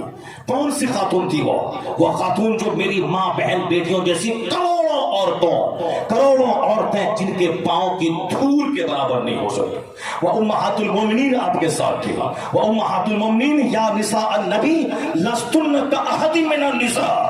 قرآن کریم ہے اے نبی کی عورتوں تو دوسری عورتوں کی طرح نہیں ہو، تم میرے محبوب کی بیوی ہو، تمہاری نیکیوں کا انعام بڑا ہے اور تمہارے گناہ کی سزا بھی بڑی ہے، اس لیے تم اپنے آپ محتاط رسپانسبل رہنا، محتاط رہنا۔ تم میرے محبوب کی بیوی ہو، تم عام عورتوں کی طرح نہیں ہو جیسے چاہو ویسے رہو۔ نہیں، اللہ رب العزت نے کیا کہا؟ تو عام عورتوں کی طرح نہیں ہے۔ وہ امہات المومنین جو دنیا بھر کی عورتوں کے لیے ماڈل ہے، سیدہ فاطمہ کا نام سب لوگ لیتے ہیں، مگر ان کی زندگی کو پریکٹیکل میں اپنی زندگی میں ان کے کارنامے کو نافذ نہیں کرنا چاہتے۔ سیدہ فاطمہ سرکار کے وصال کے بعد 6 مہینے تک بقید حیات رہی، کسی نے ان کو مسکراتے ہوئے نہیں دیکھا، چونکہ والد گرامی کے وصال کا شدید صدمہ ان کو ہوا تھا. چال چلن, اٹھنے بیٹھنے میں ہر اعتبار سے حضور سے سب سے زیادہ مشابہت جو ہستی رکھتی تھی اس کا نام سیدہ فاطمہ ہے. یہاں تک کہ حضرت عائشہ سے پوچھا گیا کہ حضور کے کیریکٹر سے کس کا کیریکٹر زیادہ میل کھاتا تھا, انہوں نے کہا کہ سیدہ فاطمہ کا. یعنی باپ کے نقش قدم پہ حضور نے بیٹی کو پیار دے کے بتایا تھا کہ بیٹی پیار کی چیز ہے, نفرت کی چیز نہیں ہے. سرکار سیدہ فاطمہ کے لیے کھڑے ہو جاتے تھے, ان کی پیشانی کو بوسہ دیتے تھے اور اپنی جگہ ان کو بیٹھاتے تھے, اور جب حضور وہاں جاتے تو سیدہ فاطمہ کھڑی ہو جاتی تھی, والد گرامی کی پیشانی کو بوسہ دیتی تھی اور اونچی جگہ مصطفیٰ کو بیٹھاتی تھی. یہ ہے باپ اور بیٹی کا رشتہ, رشتہ محبت. جس زمانے میں عورتوں کو لوگ زندہ دفن کرتے تھے, حضور نے کے پاس 4 بیٹیاں ہوئی, ان چاروں بیٹیوں کو پیار دے کر مصطفیٰ نے بتا دیا کہ بیٹیاں نفرت کی چیز نہیں, بیٹیاں محبت کی چیز ہے. حضور نے پریکٹیکل میں ان کی تربیت کر کے بتایا. تو سیدہ فاطمہ نے بھی حضور کی سنتوں پہ ایسا عمل کیا کہ 4 دن کا فاقہ ہے, زبان پہ شکوہ نہیں ہے. بال بچوں کی پرورش, شوہر کی خدمت اور دن بھر نماز پنجگانہ پڑھنا, اس چکی پیسنا, پھر رات میں نفل کے لیے کھڑی ہو گئی تو 1 رکعت میں سحر ہو جاتی تھی. وہ کون تھی؟ جنتی عورتوں کی سردار تھی, حضور کے لختے جگر تھی. سرکار نے ان کو اپنے جسم کا ٹکڑا کہا ہے. آقا علیہ السلام نے اس کے باوجود عبادت کا یہ عالم تھا, ایک سجدے میں صبح ہو جاتی تھی. آج بڑے باپ کا بڑا بیٹا اتراتا ہے, گھمنڈ کرتا, میرا باپ مولانا ہے, میرا باپ مقرر ہے, میرا باپ پیر ہے, میرا باپ بہت بڑا ہے. کیا بڑا ہے یار, تمہارے پاس علم نہیں ہے. علم وہ نور ہے جو آدمی کی بولی بدل دیتا ہے, علم وہ لائٹ ہے جو آدمی کی سوچ بدل دیتا ہے. یہ تمہاری جہالت بول رہی ہے کہ میرا میرا میں میرا باپ میرا خاندان میرا قبیلہ. یہ تم جہالت میں بول رہے ہو, جاہل ہونے کی وجہ سے بول رہے ہو. جس دن علم کا نور سینے میں گھس گیا, تیری بولی میں سافٹنیس آ جائے گی, تیری بولی میں نرمی آ جائے گی. تو سرکار دو جہاں کے بال بچوں کو دیکھ کر وہاں سے نور حاصل کرے گا. امام حسن کو کبھی دیکھا کہ بولا میں نہیں, وہ ساری زندگی ڈرتے رہے کہ قیامت کے دن نانا نے پوچھا مجھ سے کہ تیرے گھر سے دین کا سورج نکلا تھا تو تو نے کتنا اس پر عمل کیا, میں تیرا نانا تھا, میری سنت پہ تو نے کتنا عمل کیا, میں کیا جواب دوں گا. اسی اثر سے ساری زندگی اسی احساس سے میں جیتے رہے اور حسن اعمال کی کلیاں کھلتی رہی اور دوسروں کے لیے رول ماڈل بنتے رہے. وہ لوگ وہ تھے جو بہت سارے لوگوں نے بہت ساری باتیں نکال دی کہ صاحب وہ وہاں چڑھ گئے تو وہاں انہوں نے کہہ دیا میرے باپ کا یہ ہے, میرے باپ کا وہ تو کم سنی کے عالم. اگر انہوں نے ایسا جملہ بول دیا, اور جب وہ سن شعور کو پہنچے, جوان ہوئے, کہ انہوں نے دیکھا کبھی صحابہ کے خلاف کچھ بولا ہو, دیکھا عثمان غنی کے خلاف کچھ بولا ہو, انہوں نے دیکھا عمر فاروق کے خلاف کچھ بولا ہو. ساری زندگی ان صحابہ خلفائے راشدین کی نگرانی میں وہ جنگ لڑتے رہے, حسنین کریمین طیبین, مجاہد بنتے رہے. کیا کام تھا ان کا 55 سال کی زندگی تک؟ کربلا کا واقعہ تو زندگی کے آخری دن میں پیش آیا تھا, اس سے پہلے وہ 55 سال تک کیا کرتے تھے؟ انہوں نے عہد فاروقی کو دیکھا, عہد عثمانی کو دیکھا. ان دور میں جو جنگیں لڑی جاتی تھی ان جنگوں میں حسنین کریمین ان کے ساتھ رہتے تھے.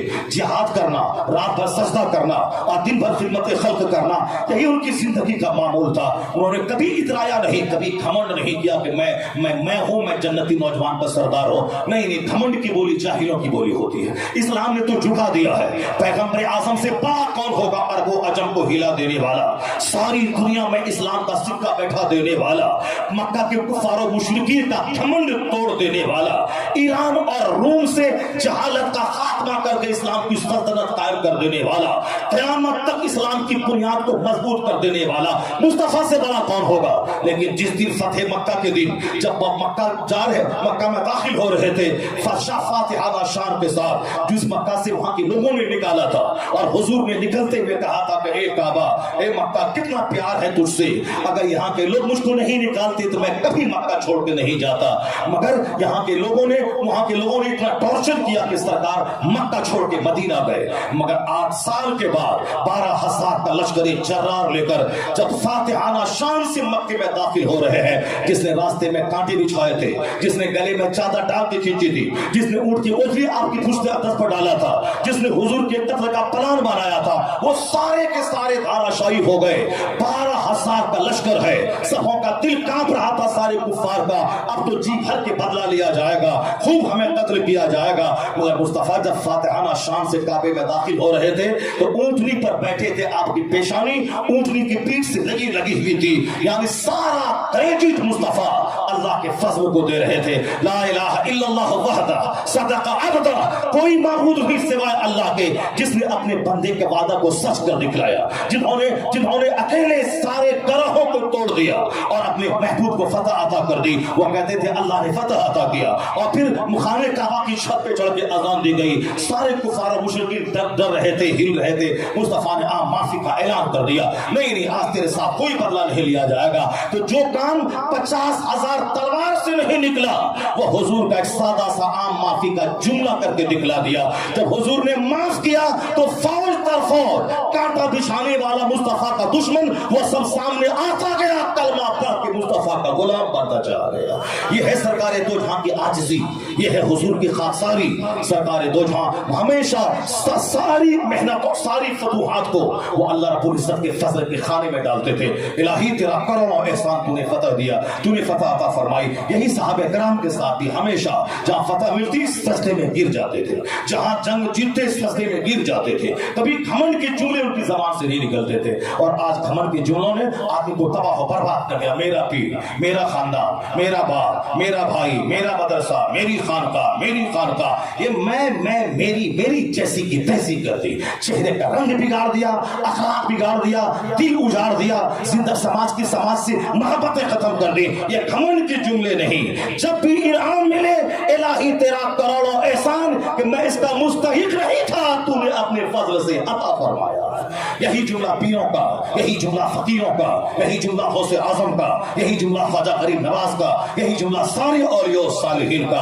अल्लाह नेमत दे तो बस सिर्फ शुक्र अदा करें। सेहत मिले, औलाद मिले, बच्चा मिले, घर मिले, मकान मिले, गाड़ी मिले, नौकरी मिले, कारोबार मिले, फैक्ट्री मिले, ये नहीं कि मैं नहीं, अल्लाह का फजल है, अल्लाह ने दिया है, अल्लाह का शुक्र है, अल्लाह का शुक्र है, अल्लाह का शुक्र है। ये शुक्र अदा करते जाएं और अल्लाह का वादा है वला इन शकरतुम लअज़ीदन्नकुम, अगर तुमने नेमत का शुक्रिया अदा किया तो हम नेमतों को बढ़ाते चले जाएंगे। नेमतों को बढ़ाने का दौलतमंद बनने का शानदार जरिया है। अल्लाह जो नेमत दे उसका शुक्र अदा करते जाए। खूब बोले लकल हम्द व लकल शुक्र, लकल हम्द व लकल शुक्र, लकल हम्द व लकल शुक्र। मालदार बनने का शानदार नुस्खा है। इलाही तूने सेहत दी, तेरा करोड़ों एहसान, तूने बाल बच्चे दिए, तेरा करोड़ों एहसान, तूने बीवी दी, तेरा करोड़ों एहसान, तूने बाल बच्चे दिए, तू लड़का लड़की दिया, तेरा करोड़ों एहसान। ये है इस्लामी थिंकिंग, ये है इस्लामी सोच। घमंड के लिए इस्लाम में कोई जगह नहीं है। हमारे बुजुर्गों ने जो उनके पास आते थे उनको जौ की रोटी खिलाते थे। बादशाह बल्ख आया मखदूम बिहारी के पास, उनको जौ की रोटी खिलाते थे, उनको रात भर नमाज पढ़वाते थे, महीना का 3 4 महीने रोजा रखवाते थे। जब उनका सारा नफ्स उनका मिट जाता था और फिर ये नफ्स इल्म और हिकमत का खुगर बनने के काबिल होता था, तब उसमें इल्म और हिकमत का नूर डाल के उस खोटे से सोने को वो कुंदन बना देते थे। यही बुजुर्गों ने किया। मखदूम जहांगीर सिमनानी वो ईरान के बादशाह थे, दुनिया से नफरत हुई, छोड़ दिया, आगे मखदूम पंडित की बारगाह में वहां आ गए, वो खानका में रहने लगे। खिदमतें करते करते वहां बादशाह छोड़ के आए थे, सिमना का बादशाह थे। और खिदमतों ने रात भर जागना, दिन भर खिदमतों ने उनको इतना बड़ा हिकमत और विलायत और इल्म के नूर का हामिल बनाया कि पंडितों से मुकाबला करके पूरे फैजाबाद इलाके को इस्लामिस्तान में तब्दील कर दिया। पहले खिदमतें की जाती है, पहले सीने का जंग साफ किया जाता है।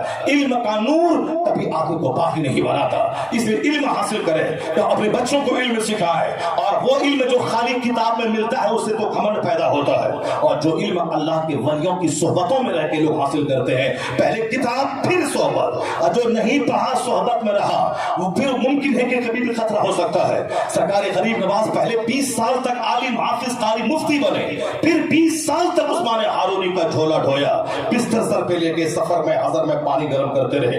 पूछा हुजूर हिंदुस्तान के हाकिम मखदूम कैसे बन गए? कहा मैंने मुर्शिद का 20 साल तक बिस्तर धोया है, उसी खिदमत ने मुझे मखदूम बना दिया है। और यहाँ बगैर खिदमत के लोग मखदूम बनना चाहते हैं, और बगैर अपना नफ्स मिटाए हुए वो वली और मुर्शिद बनना चाहते हैं। वो उसके कदम से फितना फैलेगा जो अपने सीने का संग साफ न किया हो, जिनको आंसू में लज्जत न मिलती हो, जो किताब न पढ़ता हो, जो अम्र बिल मारूफ न करता हो। पहले किताब फिर सोहबत फिर खिदमत। गौसे आजम पहले 20-25 साल तक उन्होंने इल्म ज़ाहिर को हासिल किया, आलिम बने, मुफ्ती बने, हाफिज बने, कारी बने। फिर उसके बाद जिंदगी में टर्न लिया 25 साल तक किसरा के खंडरात में गए, वहां उन्होंने दरख्त के पत्तों को खाकर 25 दिन नहीं, 25 महीना नहीं, 25 साल तक, गौसे पाक कहते हैं उन दिनों में ना मैं किसी को पहचानता था ना कोई मुझको पहचानता था, लोग मुझे मजनू कहते थे। वो अब कौन सा दिन था? आलिम, हाफिज, कारी, मुफ्ती, सारे ज़ाहिरी उलूम पर मुकम्मल दस्तरस हासिल करने के बाद तब गए दरख्त का पत्ता भागे वहां अपने सीने का जंग साफ करने। वो तो मादर जात होली थे, पैदा होते ही उन्होंने माह रमजान के रोजे उन्होंने रखा माँ की गोद में, मगर दुनिया का सिस्टम होता है, करामत से सारा काम नहीं होता है। बहुत सारे अल्लाह के वली है, वक्तन करामत दिखलाया और घर में चोरी हो गई, उनका पांव टूट गया, उनके बच्चे अपाहिज हो गए। इसका ये मतलब नहीं कि वो अल्लाह के वली है उनके घर में मुसीबत नहीं आएगी, उनका बेटा नहीं मरेगा, उनके घर में आग नहीं लगेगी, तो वो लगेगी। एक नेचर है, कानून फितरत है। वो मातजात वली थे, वो अल्लाह का करम था, लेकिन कानून फितरत यही है कि इल्म हासिल किया जाए, उसके लिए मुश्किलात में उसको वो इंक्रीज किया जाए, झेला जाए। उसी कानून के तहत सरकार गौसे आजम ने 25 साल तक दरख्त के पत्तों को खाका करके उन्होंने मार्फत का नूर हासिल किया। फिर आगे बगदाद मदरसा जो मर चुका था, नई जिंदगी मिल गई। तहरीर और तसनीफ के मैदान में जो जुनूद था उसको तोड़ करके तसनीफ और तालीफ करके उन्होंने इस फन को जिंदा किया। मस्जिदों में जो लड़ाई झगड़े का अखाड़ा को बना दिया था, वहां अल्लाह का खौफ दिल में डाला। बादशाहों के यहाँ जहां नाच और गाने का माहौल था, उसके घर में तहद्दुद इशराक चास्त अवाबिल को दाखिल किया। उलमाए कराम जो सदारत की कुर्सी के लिए जंग लड़ते थे, सिर्फ किताब पर मुनाजरा करते थे, गौसे आजम ने उनके दिलों में अल्लाह का खौफ डाल दिया। जो लोग खानकाहों में माल कमाने और खाने और सोने का अड्डा बना दिया था, गौसे आजम ने उनके सीने में खौफ और खशियत डालकर कहा, ये खाने पीने सोने की जगह नहीं है, यहाँ तो खुद अपने नफ्स को मार कर दिलों की तत्हीर करने का मरकज बनाने की जगह है। मदरसा को जिंदगी मिल गई, खानका को जिंदगी मिली, मस्जिद का निजाम चुस्त दुरुस्त हो गया। तो अब अल्लाह की तरफ से उनको क्या मिला? ये अब्दुल कादिर है, मुहीउद्दीन है, दीन का जिंदा करने वाला है। सरकार गौसे आज़म ने दीन को जिंदा किया, तो अब क़यामत तक उसके नाम को अल्लाह ने जिंदगी दे दी। वो अब्दुल कादिर अकेले थे, अब क़यामत तक करोड़ों कादरी होंगे जो गौसे आज़म की गुलामी का सबूत देते रहेंगे। पहले किताब, फिर उसके बाद सीनों की तदहीर, उसके बाद खिदमत के लिए मैदान में आ जाना। और आजकल सिर्फ किताब पढ़ा और मस्जिद में आ गए, किताब पढ़ा और मदरसे में आ गए, किताब पढ़ा और फील्ड में आ गए, नतीजे में गुस्से की तस्वीर बन के आते हैं, घमंड की तस्वीर बन के आते हैं, ऐसे ऐसे जुमले बोलते हैं जो एक कमार भी नहीं बोलता हो। इसका मतलब है कि वह सिर्फ किताब पढ़ा है, उन्होंने तसव्वुफ नहीं पढ़ा है, बुजुर्गाने दिन की जिंदगी का मुताला नहीं किया है, उन्होंने आंसुओं की लज्जत नहीं सीखी है, उन्होंने सीने का जंग साफ करने के लिए खिदमतों का रास्ता इख्तियार नहीं किया है। बुजुर्गाने दिन पैदा ही इसीलिए हुए हैं ताकि लोग उनके पास आए, उनके सीने का सारा कचरा दूर करके उसकी अनानियत को मिटा के उसको बता दे कि तू कुछ नहीं है, अल्लाह ही सब कुछ है। यही वो बात जब तक पैदा ना होगी उस वक्त तक कोई काम नहीं होगा। फिर क्या घमंड का सारा कारोबार आजकल चल रहा है। इस घमंड के कारोबार को दूर करने के लिए इल्म जरूरी है, नेकों की सोहबत जरूरी है, उलमा की कद्र जरूरी है। इसलिए कि मदरसा ही तो है जहां कुरान करीम और हदीस पाक की तालीम होती है, वरना कहां किसको फिक्र पड़ी हुई है।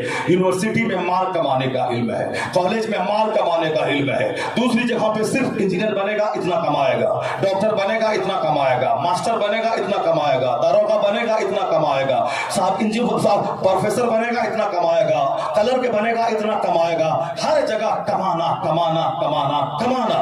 उसी कमाई की वजह से स्कूल में जो टीचर है पढ़ाने पे तवज्जो कम है, माल पे तवज्जो ज्यादा है। जो साइंटिस्ट है माल पे तवज्जो ज्यादा है, तहकीक की तवज्जो कम है। और जो नौकरी पेशा है माल पे तवज्जो ज्यादा है और लोगों की जान के पे तवज्जो नहीं है। नहीं देखा मोरबी गुजरात में वह पुल टूट गया, 200 से ज्यादा लोग मर गए, जबकि उसको बजट मिला हुआ था और फिर उसका रिपेयरिंग के लिए उसको बजट दिया गया था और इतने दिन के अंदर में इसको रिपेयरिंग करनी है, उसके बाद इसको खोलना है आम आदमी के लिए। मगर पैसा कमाने का शौक उन्होंने खोला, इतने सारे लोग मौत के मुंह में चले गए। गुजरात के वो कौन थे? पढ़े लिखे लोग थे, सब इंजीनियर थे और सब हाई क्वालिफाइड लोग थे।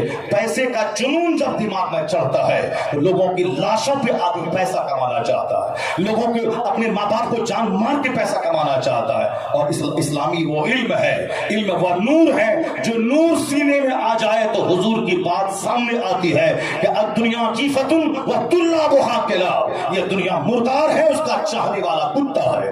اور حدیث میں آیا ہے کہ جب صبح کر تو شام کا انتظار مت کر، شام کر تو صبح کا انتظار مت کر۔ حضور نے کہا جو روزانہ 20 بار موت کو یاد کرے گا وہ اپنے بستر پہ کیوں نہ مر جائے اللہ اسے شہادت کا مرتبہ عطا فرمائے گا۔ کیوں؟ اسی لیے جو 20 بار موت کو یاد کرے گا زیادہ تمنائیں اس کے دماغ میں نہیں رہیں گی، مکان دکان گاڑی کو زندگی کا سب سے بڑا مقصد وہ نہیں بنائے گا، سب سے بڑا مقصد وہ نہیں بنائے گا۔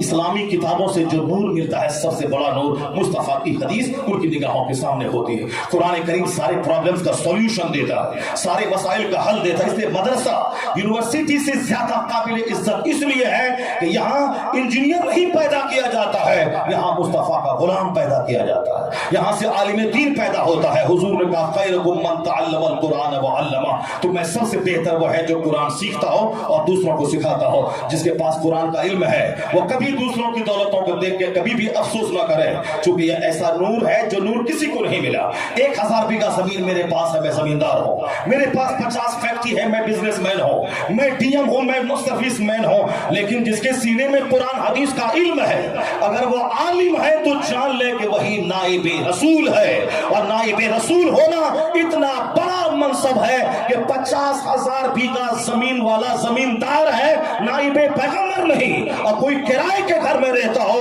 4000 مہینہ کماتا ہو، ٹوٹی چپل پیون والا کپڑا پہنتا ہو اور قرآن حدیث کا علم ہے تو وہ نائب پیغمبر ہے۔ جس طرح مصطفیٰ کا جواب نہیں تو نائب پیغمبر کا بھی جواب نہیں۔ مدرسہ اور مسجدوں میں جو لوگ کام کرتے ہیں وہ اس منصب کو ہمیشہ دماغ کے سامنے رکھیں کہ نائب پیغمبر ہے۔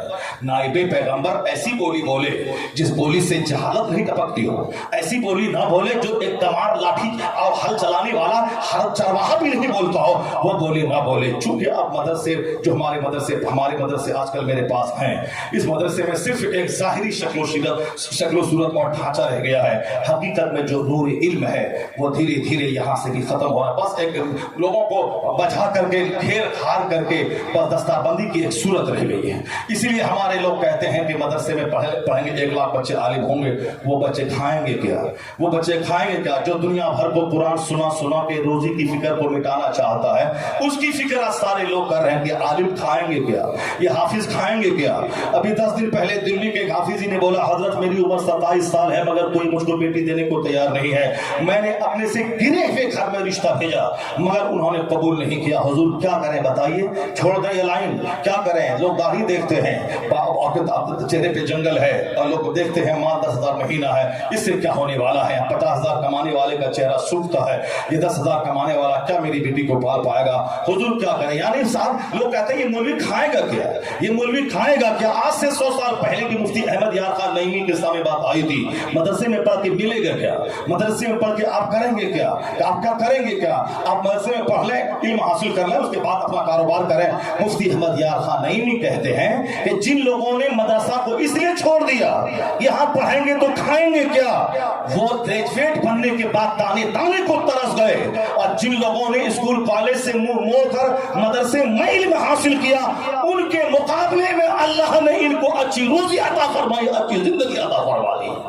جو لوگ مدرسے سے سمبندھت رہتے ہیں تنخواہیں بھلے ہی کم ہوں، ان کے چہرے کا نور، ان کے رہنے کا اسٹینڈرڈ، ان کی زندگی میں دوسروں کے سامنے ہاتھ نہ پھیلانے کی جو ان کی عادت حسنہ ہے، اس کو دیکھ کر ایسا لگتا ہے کہ 1000 بیگھہ زمین کا جوتنے والا بھی اتنا مست نہیں رہتا ہے جتنا مسجد اور مدرسے کی خدمت کرنے والا مست رہتا ہے۔ جو حضور نے فرمایا ہے جو اپنے پیچھے تیر کا غم لگا لے گا اللہ تعالیٰ اس کی دنیا کا کفیل اور ذمہ دار ہو جاتا ہے۔ یہ 3% بچے مدرسوں میں پڑھتے ہیں، آخری بات 3% بچے پڑھتے ہیں، اس کے بارے میں آپ کے پیٹ میں درد ہو رہا ہے کہ یہ حافظ عالم کھائیں گے کیا؟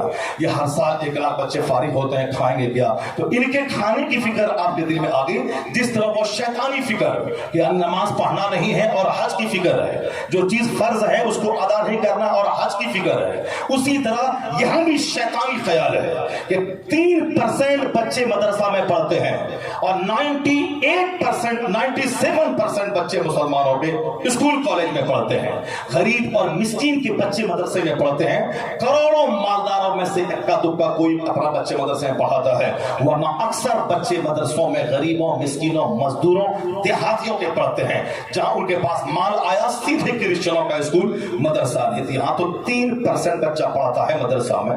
इसके ताल्लुक से चंदा करने जाता हूं तो लोग कहते हैं क्यों उनको पाल रहे हैं, क्यों पगड़ी पहना रहे हैं, क्या खाएगा, क्या पिएगा, कंप्यूटर हाथ दाखिल कीजिए, अंग्रेजी दाखिल कीजिए, उन बच्चों को हुनर सिखलाइए। ठीक है, इनकी रोजी की फिक्र आप कर रहे हैं, इनको उतनी फिक्र नहीं है, क्योंकि जो बच्चे सिर्फ किताब पे नजर रखते हैं वो बेहतरीन आलिम, बेहतरीन मुदर्रिस, बेहतरीन कलाकार बनते हैं। और जो पढ़ने के जमाने ही में फिक्र लेके बैठ गए कि पढ़ने के बाद कमाएंगे हम, वो बिल्कुल 20 साल पढ़ने के बाद ये नाकारा पैदा होता है, जिनकी बोली खत्म, जिनके पास एक जुमला लिखने की तहरीर ना हो, फारसी की पहली को उर्दू तर्जमा दे के पढ़ाने की सलाहियत ना हो, अरबी का एक जुमला बोलने की सलाहियत हो। वही जो तालिब इल्मी के जमाने में ये बोला मौलवी बनने के बाद क्या होता है, और जिसने तालिब इल्मी के जमाने कुछ नहीं, कल मैं मरूंगा, कल मैं फकीर बनूंगा, मजदूरी करूंगा, हल चलाऊंगा, वो कल की बात है। आज मुझको किताब याद करके उस्ताद को सुनाना है, आज मुझको नहवी, आज मुझको हिदाया, आज मुझको काफिया, आज शरह जामी गेट बाई हार्ट करके उस्ताद के सामने सुनाना है।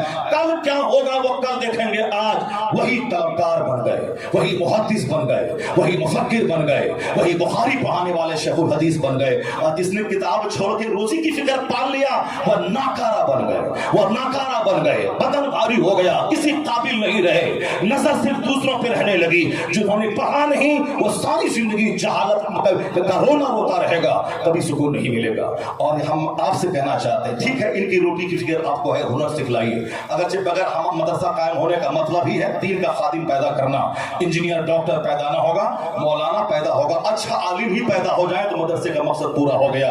इधर इधर दस्तारबंदी हुई, उधर मेहराब पे सुनाओ, ये हुआ मदरसा, वरना मदरसे में ताला लगा दे। यहाँ साहब 10 साल बच्चा पढ़ रहा है और फिर 10 साल दौर कर रहा है, ये कौन चीज है? क्या है ये खेलने की बात, क्या है पब्लिक को ठगने की बात? पढ़ाई वो इधर पढ़ाई बच्चा पढ़े मुकम्मल करे, उधर मेहराब सुनाए, तरावी सुनाए, नहीं, 10 साल हिफ्ज करना है और 10 साल उसको दौर करवाना है। जबकि रोजाना सबक सुनाना है, सबक पारा पढ़ना है, आमुख्ता पढ़ना है, फिर क्या मतलब हुआ, फिर दौर का क्या मतलब हुआ? इसका मतलब है तवज्जो पढ़ाई पे नहीं है। अच्छा हाफिज, ये मुतालबा करें, अच्छा हाफिज दे, अच्छा आलिम दे, अच्छा कारी दे, अच्छा मुबल्लिग दे। मुबल्लिग वह जो नाइब पैगंबर है तो गालियां सुन सुन के दिल की खिदमत करे, जिसको मारने की धमकी दे और वो उनको जन्नत ले जाने की बात करे, जो हमारे बुजुर्गों ने किया है। सही मुबल्लिग, जिसके पास गुस्सा कम हो, तकरीर ज्यादा हो, जिसके पास अल्लाह की जात पर मुकम्मल, जिस पर एतमाद और भरोसा ज्यादा हो। ना इंजीनियर डॉक्टर का मुतालबा मत कीजिए, अच्छा आलिम भी हो जाए तो 1000 डॉक्टर पे भारी है। अलमिया यही है कि अच्छा आलिम नहीं पैदा हो रहा, अलमिया यही है ट्रेजिडी का अच्छा हाफिज पैदा नहीं हो रहा है। तो 3% की रोजी की फिक्र है। वो 98% बच्चे जो कॉलेज में पढ़ते हैं, डीएम बन गए, सूरह फातिहा याद नहीं है, एसपी बन गए, सुबहान रब्बियल आला याद नहीं है, साहब मिनिस्टर बन गए, सूरह फातिहा याद नहीं है। वो जो जिंदगी में रिटायरमेंट करने के बाद अब बुढ़ापे में डीएम मस्जिद में आके अल्लाह अल्लाह करना चाहता है कि अल्लाह अब मरने का टाइम आ गया, अब उनकी ज़बान पे कुरान नहीं चल रहा है, वो सुबहान रब्बियल आला नहीं बोल रहा है, अत्तहियात याद नहीं है, दुआए कुनूत याद नहीं है। डीएम बना, पैसा कमाया, घर बनाया, गाड़ी खरीदी, अब मौत के लिए तैयार रही। अब मरने के बाद जहां का एक दिन 50,000 साल के बराबर है, ये बताइए कि वो डीएम वहां क्या कमाएगा उसको? उस बच्चों के बारे में जहां 98% बच्चे जो स्कूल कॉलेज में पढ़कर आवारा, बदअमल, बदकिरदार, कुरान हदीस के इल्म से नाआशना, आलिमों का गुस्ताख, मदरसे को बुरा कहने वाला, मस्जिदों से चिढ़ने वाला, वाज की महफिलों से दूर भागने वाला, फिल्मी दुनिया से करीब रहने वाला, दुनिया के जाहिल पढ़े लिखों से करीब रह के उनको अपने लिए रोल मॉडल मानने वाला, इनके दीन के बारे में आपके पास क्या फिक्र है? या 3% बच्चे की फिक्र है कि रोजी क्या ये क्या खाएगा? और वो 98% बच्चे जो मेरे स्कूल कॉलेज में पढ़ रहे हैं, मुसलमानों के बच्चे जो सूरह फातिहा तक याद नहीं है, जिन्हें दुआए कुनूत याद नहीं है, रिटायरमेंट कर गया डीएम, कुरान सही से नहीं पढ़ रहा, उर्दू एक जुमला नहीं, बाहर शरीयत कानून शरीयत पढ़ने के काबिल नहीं रहे, उनके बारे में आप क्यों नहीं बोलते हैं कि इन मुसलमानों के बच्चों को दीन कौन सिखाएगा? इसे जहन्नम से कौन बचाएगा? या डीएम मर के 50 लाख महीना कमा ले मगर कब तक मरने के बाद क्या काम आएगा? सबसे पहले 98% की फिक्र कीजिए कि स्कूल में एक सिलेबस दीनियात का दाखिल हो, हर स्कूल में एक हाफिज कुरान, एक आलिम दीन हो। अब काफिरों से उम्मीद नहीं है तो मुसलमानों के जो पढ़े लिखे लोग 10-10 करोड़ रुपए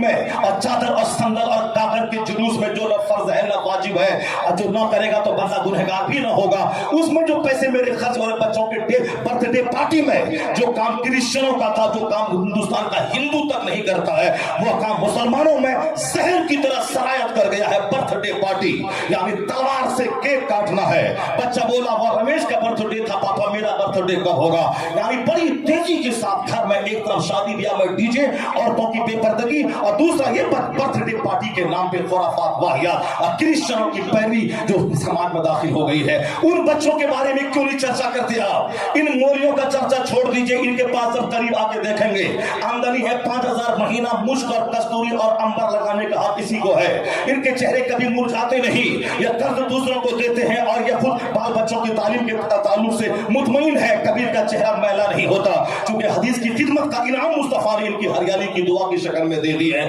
یہ تو خوش ہے، مگر ان بچوں کا کیا کریں گے جہاں 98% بچے میرے اسکول میں پڑھتے ہیں، جہاں برتھ ڈے پارٹی ہے، جہاں کرسچنوں کا موڈیفائڈ بائبل پڑھایا جاتا ہے، جہاں ہمارے بچوں کو کرسچنوں کی ساری تہذیب ان کے پاؤں گھٹی میں پلائی جا رہی ہے۔ ان بچوں کے بارے میں آپ کے پاس کیا پلان ہے؟ ان کے بارے میں آپ کے پاس کیا پروگرام ہے؟ ان کے بارے میں چرچا کیجیے۔ یہ بچے تباہ ہو رہے ہیں، وہاں بچیاں ڈانس کر رہی ہیں، ہمارے بچے داڑھی موچھ منڈا اس یونیورسٹی پڑھتے ہیں، عالموں کے گستاخ ہو رہے ہیں، ماں باپ کی توہین کرنے والے بن رہے ہیں۔ تو ان کی روزی کی فکر بعد میں کیجیے گا، پہلے ان کو دین سکھانے کی فکر کیجیے۔ اس اسکول میں بچے نہیں دیں گے جس اسکول میں ایک عالم حافظ نہ ہو، اس اسکول میں ہم بچے نہیں پڑھائیں گے جس اسکول میں دینیات کا ایک چیپٹر نہ پڑھایا جاتا ہو۔ اس میں کمپلسری نہیں اپنے بچوں کو ڈی ایم ایس پی بنائے، بعد میں پہلے اسے ایک اچھا مسلمان بنا دے، دینیات کا جانکار بنا دے۔ وہاں اگر دین داخل ہوا تو روزی روٹی اگر محنت کر کے ڈاکٹر بن کے کماؤ یا تو بہت بڑا کام ہوگا، اور پھر یہاں اگر انگریزی داخل ہو گئی، کمپیوٹر داخل ہو گیا، اور پھر یہاں باصلاحیت عالم بننے کے ساتھ ساتھ تحریر اور تصنیف کرنے، پریس چلانے، کمپیوٹر چلانے کی کیفیت پیدا ہو گئی، کبھی کسی متولی کی سبزی لانے کی ضرورت نہیں پڑے گی، ان کے بچوں کو کھلانے اسکول پہنچانے کی ضرورت نہیں پڑے گی، کبھی دماغ میں صدمہ نہ ہوگا کہ ہم 20,000 میں کام کر رہے ہیں اور دوسرا 5 آدمی لائن میں لگا ہے کہ ہم 8 میں ہی کام کر دیں گے، ہم 7 ہی میں کام کر دیں گے۔ آپ یہاں پہ انگریزی داخل کریں، یہاں پہ کمپیوٹر داخل کریں دینیات کے ساتھ میں، اور پھر یہ بھی بے فکر ہو جائیں گے اور وہاں دین داخل کر دیں تاکہ وہاں ایس پی کی شکل میں اسلام کا مبلغ پیدا ہو اور یہاں عالم کی شکل میں انگریزی کا مبلغ پیدا ہو، تاکہ نہ ان کو فکر اور کو فکر دین رہے، وہاں بھی دین رہے، یہاں فکر واسطہ۔ اللہ تبارک و تعالی ہم کو اور آپ کو سبوں کو دین سیکھنے اور دین سکھانے اور دینیات پر عمل کرنے کی توفیق عطا فرمائے۔ اللہ تبارک و تعالی ہم کو اور آپ کو سبوں کو نیک بننے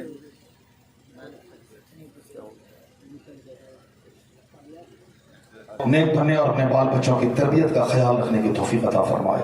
بہت ساری باتیں آپ تک پہنچ گئیں، اگر کسی آدمی کا دل ہل گیا، اپنے گھر میں ماں بہن بیٹیوں پہ خصوصی نظر رکھیں، آپ اپنے بال بچوں کی تربیت پہ، بچے آپ کے فیوچر ہیں، بچے آپ کے مستقبل ہیں، ان کی تعلیم و تربیت پہ خیال رکھیں۔ ان 3% کا خیال آپ لیں اس کے بارے میں کہ اچھا حافظ دو، اچھا عالم دو، اور اس سے زیادہ خیال اسکول کے بچوں کا رکھیں جہاں 98% بچے پڑھ رہے ہیں، وہ بچے قرآن نہیں پڑھ رہے ہیں، وہ بچے اردو ٹھیک سے نہیں پڑھ پا رہے ہیں، تو ان کی جنت کی فکر کیجیے، ان کی آخرت کی فکر کیجیے۔ جو پیسے والے لوگ ہیں، پیسے کو ہر راستے سے بند کر کے اپنا اسکول، اپنا کالج جہاں مسلمانوں کی بیٹیاں نقاب پہن کے جائیں، وہاں گریجویشن بھی کریں اور پھر وہ دینیات بھی سیکھیں اور حیا کے ماحول میں وہ رہیں۔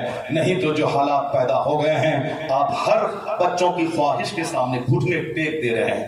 بچہ بولتا ہے کیک کاٹنا تو ٹھیک ہے بیٹا، بچہ بولتا ہے ڈانس کا یہ پیانو گانا ہے، گانا گانے کا، ہاں ٹھیک ہے بیٹا۔ آپ بچہ بولتا ہے کہ فلاں میرا کلاس میٹ نے ایسا کیا ہے، ہم کو بھی کرنا، ہاں ٹھیک ہے بیٹا۔ آپ تو جو کہ بچوں کے سامنے گھٹنے ٹیک دیے، پھر وہی بچہ جب بڑا ہوتا ہے تو اپنی ہر فرمائش کے سامنے آپ سے گھٹنے ٹکوا کہتا ہے فلاں جگہ شادی کریں گے، ہاں ٹھیک ہے بیٹا، تم کو نبھانا ہے، تم کو چلانا ہے، میں کیا کروں گا۔ یعنی ہم کمزور باپ ہو گئے، نماز چھوڑی، بچوں کی خاطر پیسہ کما کھلایا اور اخیر میں ان کے سامنے گھٹنے ٹیک کے خود تباہ ہوئے، بچوں کو تباہ کیا۔ اسلام کہتا ہے علم حاصل کریں، اپنے بچوں کی گھٹی میں علم دیں، علم وہی جو آخرت سے قریب کر دے، علم وہی جو جنت کی طرف پیدا کر دے، علم وہی جو مصطفیٰ کی سنتوں سے قریب کر دے۔ اس لیے علم کو نور کہا گیا ہے، علم کو لائٹ، علم کو طاقت کہا گیا ہے۔ اللہ تبارک و تعالی ہم سبوں کو مدرسے کی عزت کرنے، علماء کی قدر کرنے اور دینی محفلوں سے جڑ کے اپنے حالات کو سدھارنے کی توفیق عطا فرمائے۔ آمین۔ وآخر دعوانا الحمدللہ۔